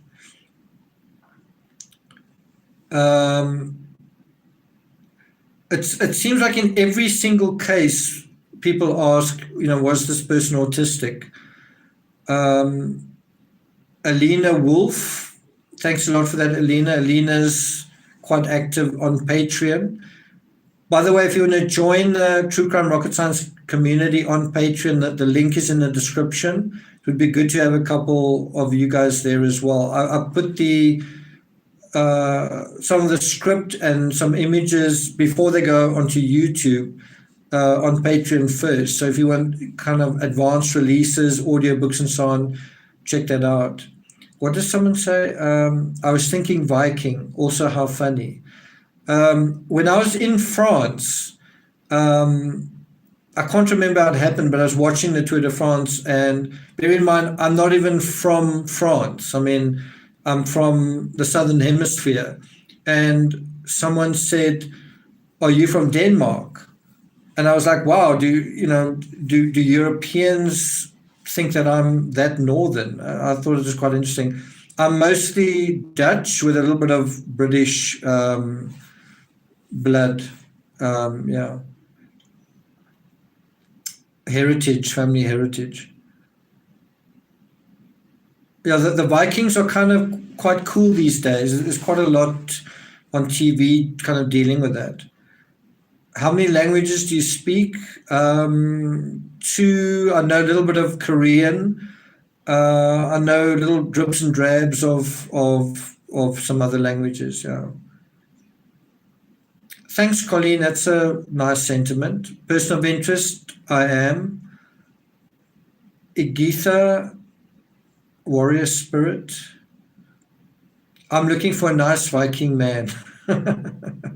You look Nordic. I'm Scottish and Irish. When I visited Scotland, I met a really beautiful, really attractive Scottish lass, and I was actually smitten, and I haven't forgotten her. It is Dutch, yes, it is Dutch. my great grandfather is actually a famous master landscape artist, Tinus de Jong. He came from the Netherlands to South Africa in like 1920, and he became quite a famous artist. He painted the president, and he was actually in the palace in the Netherlands, invited by the Queen to paint there. So I kind of come from a family of artists. Some people say that in my writing I paint with words. As she says, have you ever considered doing college or university lectures? I have done some lectures at the University of Cape Town on writing. I quite enjoy it, certainly quite enjoy it. Miss Jones, thanks a lot. Thanks very much. There are many Dutch painters. The Dutch are quite a fascinating group of people. I mean, what they did, building all their windmills, and it's one of the only nations that created their own land. Basically reclaimed the land from the sea, and through that learned engineering, learned how to build one of the world's biggest fleets, and it's quite an eccentric group of people. The Dutch. I don't know if you guys know, I think it was 1666, the Dutch invaded England and actually overran England and took it over. But then the new Dutch king failed to produce an heir, and so it just went straight back to England. And so much of what the Dutch found in America were actually Dutch colonies. New York used to be New Amsterdam, and I think you guys know the series New Amsterdam. Regina Roberts. If you look closely at Summer's hands in the back of the truck, it looks like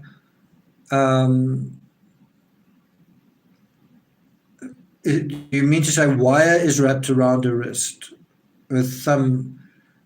Okay, I haven't seen that, but it does look like her right hand is slightly more swollen.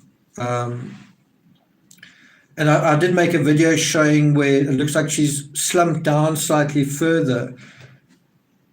In one image to another, looks like she's kind of slumped down.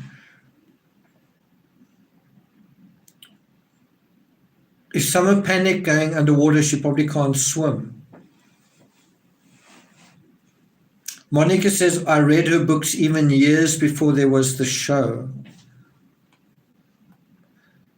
Can Afrikaans understand Dutch?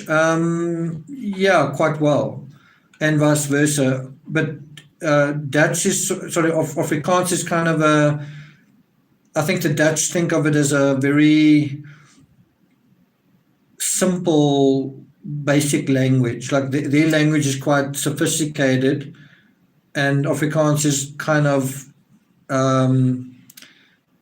the poor cousin to it, kind of thing. A dear friend of mine is from Aruba, half Indian, half Dutch. She said that's quite common in Aruba. The Dutch stole Manhattan from the Native Americans. Yeah, well, the Dutch were some of the original colonizers, and then the British kind of rode on their coattails and took everything. Emre, I saw your video of that last night. Okay. Strawberry blonde here, sassy cat. You are, what is that? You are Edge from U2. That's quite funny. Thanks, Gypsy Soul. Yeah, I quite like U2, with or without you. Stephanie, I love that many now know the Vikings had different braids for different things. Okay.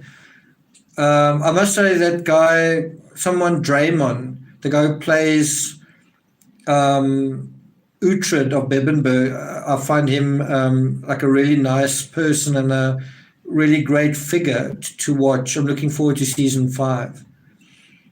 Are you Afrikaans? No, my home language is English. The funny thing is, when I wanted to go to Europe, the country I wanted to go to first was England, even though I'm not actually I mean, most of me is Dutch, but the first place I wanted to go was England. And it just shows you how your language can create cultural affiliations. It's quite interesting. Chaya says, what's going on in South Africa now? There's a lot of, you guys spoke about an insurrection in America in, I think it was January. I'm not sure if that's the right date, January 6th. Well, there's sort of an insurrection going on here, but it's like all over. There's a lot of kind of chaos going on, quite a lot of instability going on. Yeah, it's sort of settling down, but it was pretty bad at some point. It's not really happening where I am, but it's in another province. It's pretty bad. Yeah. Amanda says, thank you for bringing this into the public eye because we need to find that baby girl. Roya Hamed, do you know the cognitive functions of Carl Jung? No. Kathy Drew, wonderful channel. Thanks for being awesome. Thanks, Kathy. So it's a nice note on which to, I think, sign off. We're on the 2-hour mark. Dana Sperry, do you think they sold her? No, but I don't know the family well enough to. I just don't think that if that was on the cards that she would go swimming early in the day. I just don't see that, but who knows? Debbie says South Africa is part of the British Commonwealth. It is, but it doesn't always feel like it. Do not expect for the dogs to be well taken care of. Yeah, that was my point.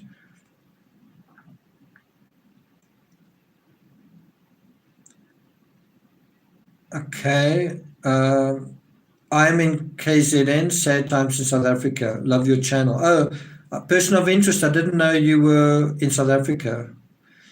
Good to have you here. There are not really that many South Africans interested in true crime. I think because crime is everywhere for us. It's a malaise that's sort of here.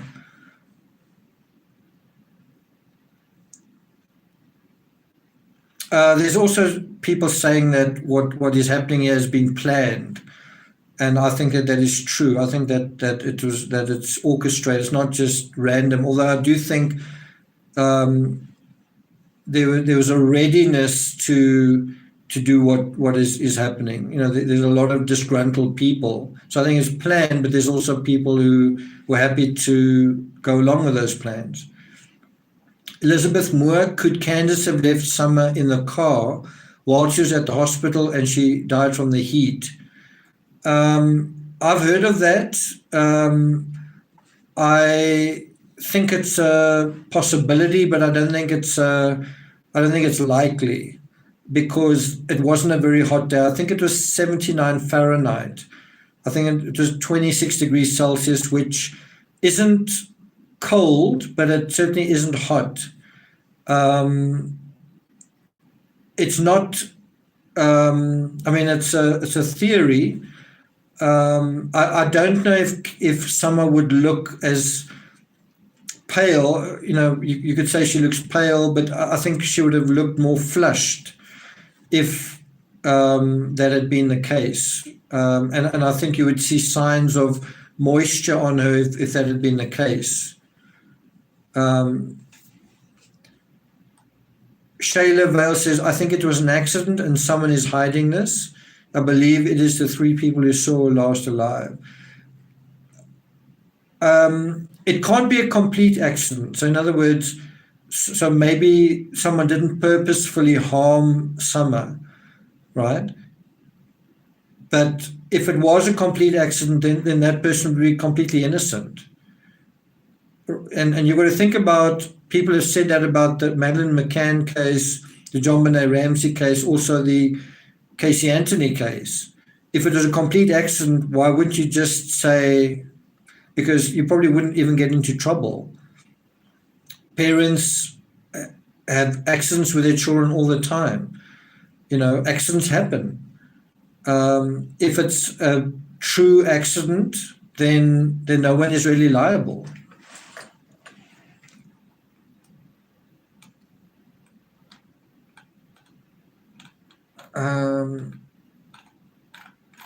Someone said I'm obsessed with what? No accident. Neglect is not accidental. I agree. I also think substances may be a factor here in terms of chemicals in Summer's system. I think that could also be. I think one's also got to ask, is Summer buried?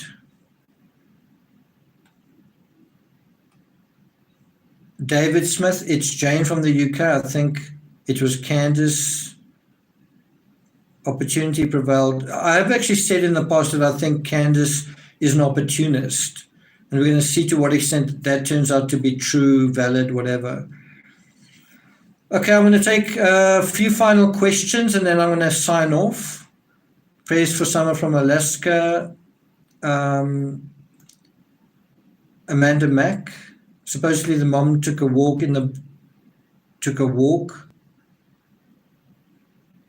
Where was the grandmother the whole time? Quite a good question. Yeah. What was the grandmother doing? Was the grandmother really planting flowers when something had just happened to her knee?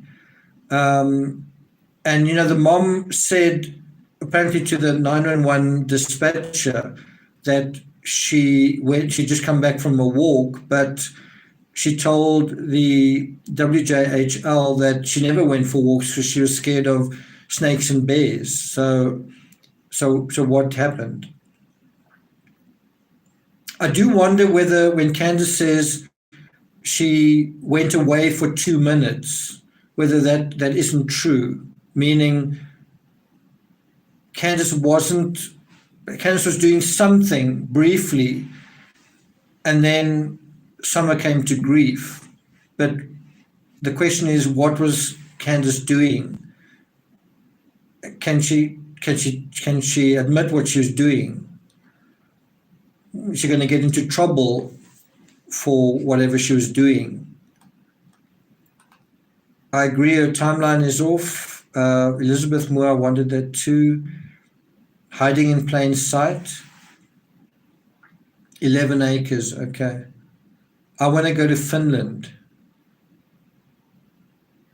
One thing that was a factor in the West Memphis 3 case was when they found, now this was a case where there were 3 children, they were 8 years old, and they were all found in this creek in the Robin Hood Hills. I wrote a book about it called Freaks of the Forest, and they found the bodies of these children really mutilated with a lot of, injuries on them. And then the explanation was that snapping turtles had caused these injuries. And you might have a situation like that in this case if they recover Summer, that someone would say, well, and you could have a situation where wild animals could be somehow involved, either legitimately involved or involved in the narrative. We know that has been the case in the Barry Morphew case, where he's spoken about,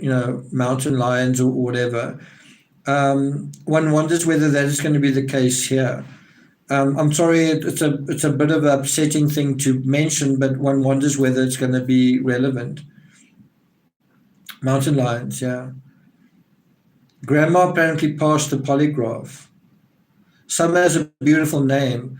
I think the fact that her name is Summer Wells has somehow struck a metaphor, struck a note with people.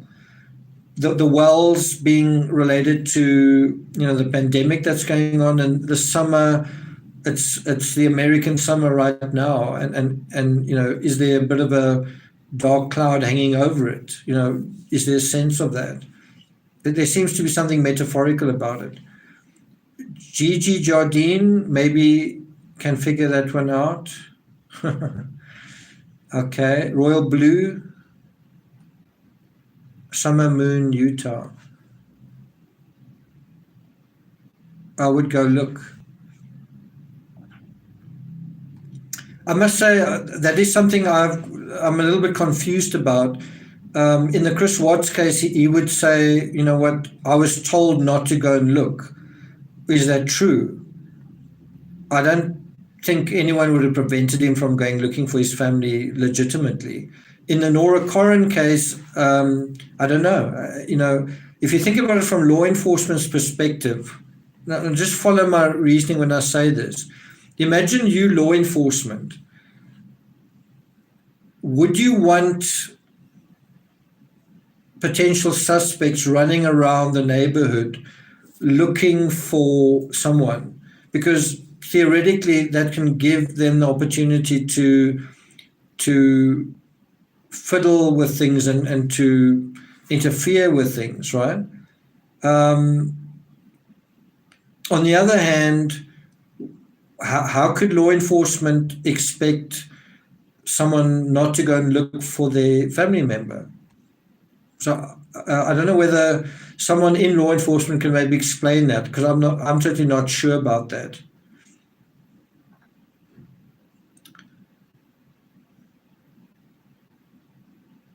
Search and rescue needs to take care of this 11 acres. Yeah, I think so as well. Anyone got a request for Tector Gorge? Anyone want him to do something specific? He's in the area.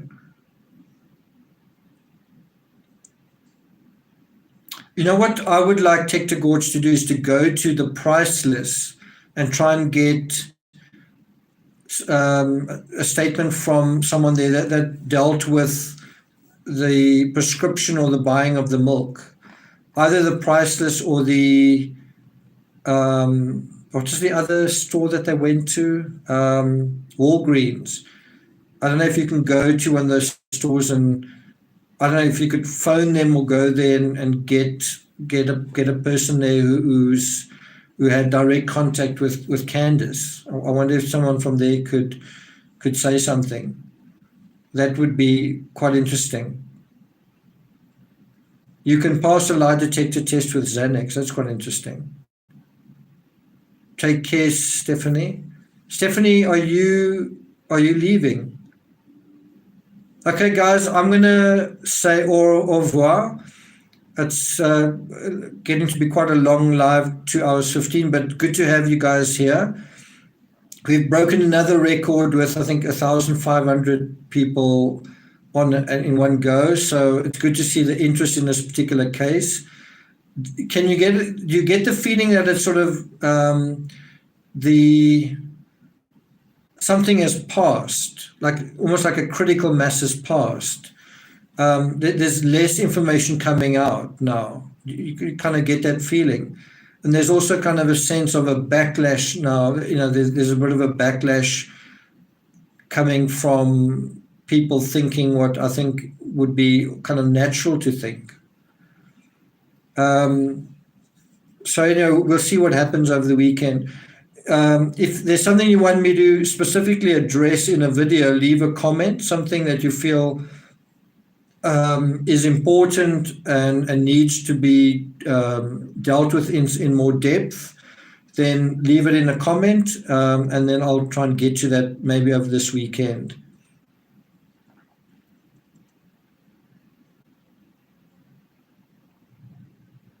Will you study over a picture of Candace for me? Well, which picture? Igitha, thank you for excellent live. Good night from Melbourne. Good night, Melbourne. Good night, guys. Thanks, everyone, for being here. Thank you for you guys for your contributions. And mods, thanks very much. As I say, if you guys want to join the community, join us on Patreon. It's patreon.com/TCRS. I hope you guys have subscribed if you haven't. But I hope you all have a wonderful weekend. Stay safe, stay cool if you're in America. And I'll see you next time. Annette McKay, good night from Colorado. Good night, Anna Sweden. Good night from Robin Hood Country, Nottingham, England. Okay. Lulu Waters, cheers. Pauline Buckles, bye-bye. Gordon Ivy, good night from Kentucky. Snowline, okay. Pam James. Take care from Sheffield, England. Good night from Tennessee, Slim Thick Raccoon. Regina Roberts, glad I found you. Thanks, Regina, for your contribution earlier. Good night from Chicago, Sia from Birmingham. Good night from Ohio, Washington State, Anita from Canada. Okay, cheers, guys. See you guys next time.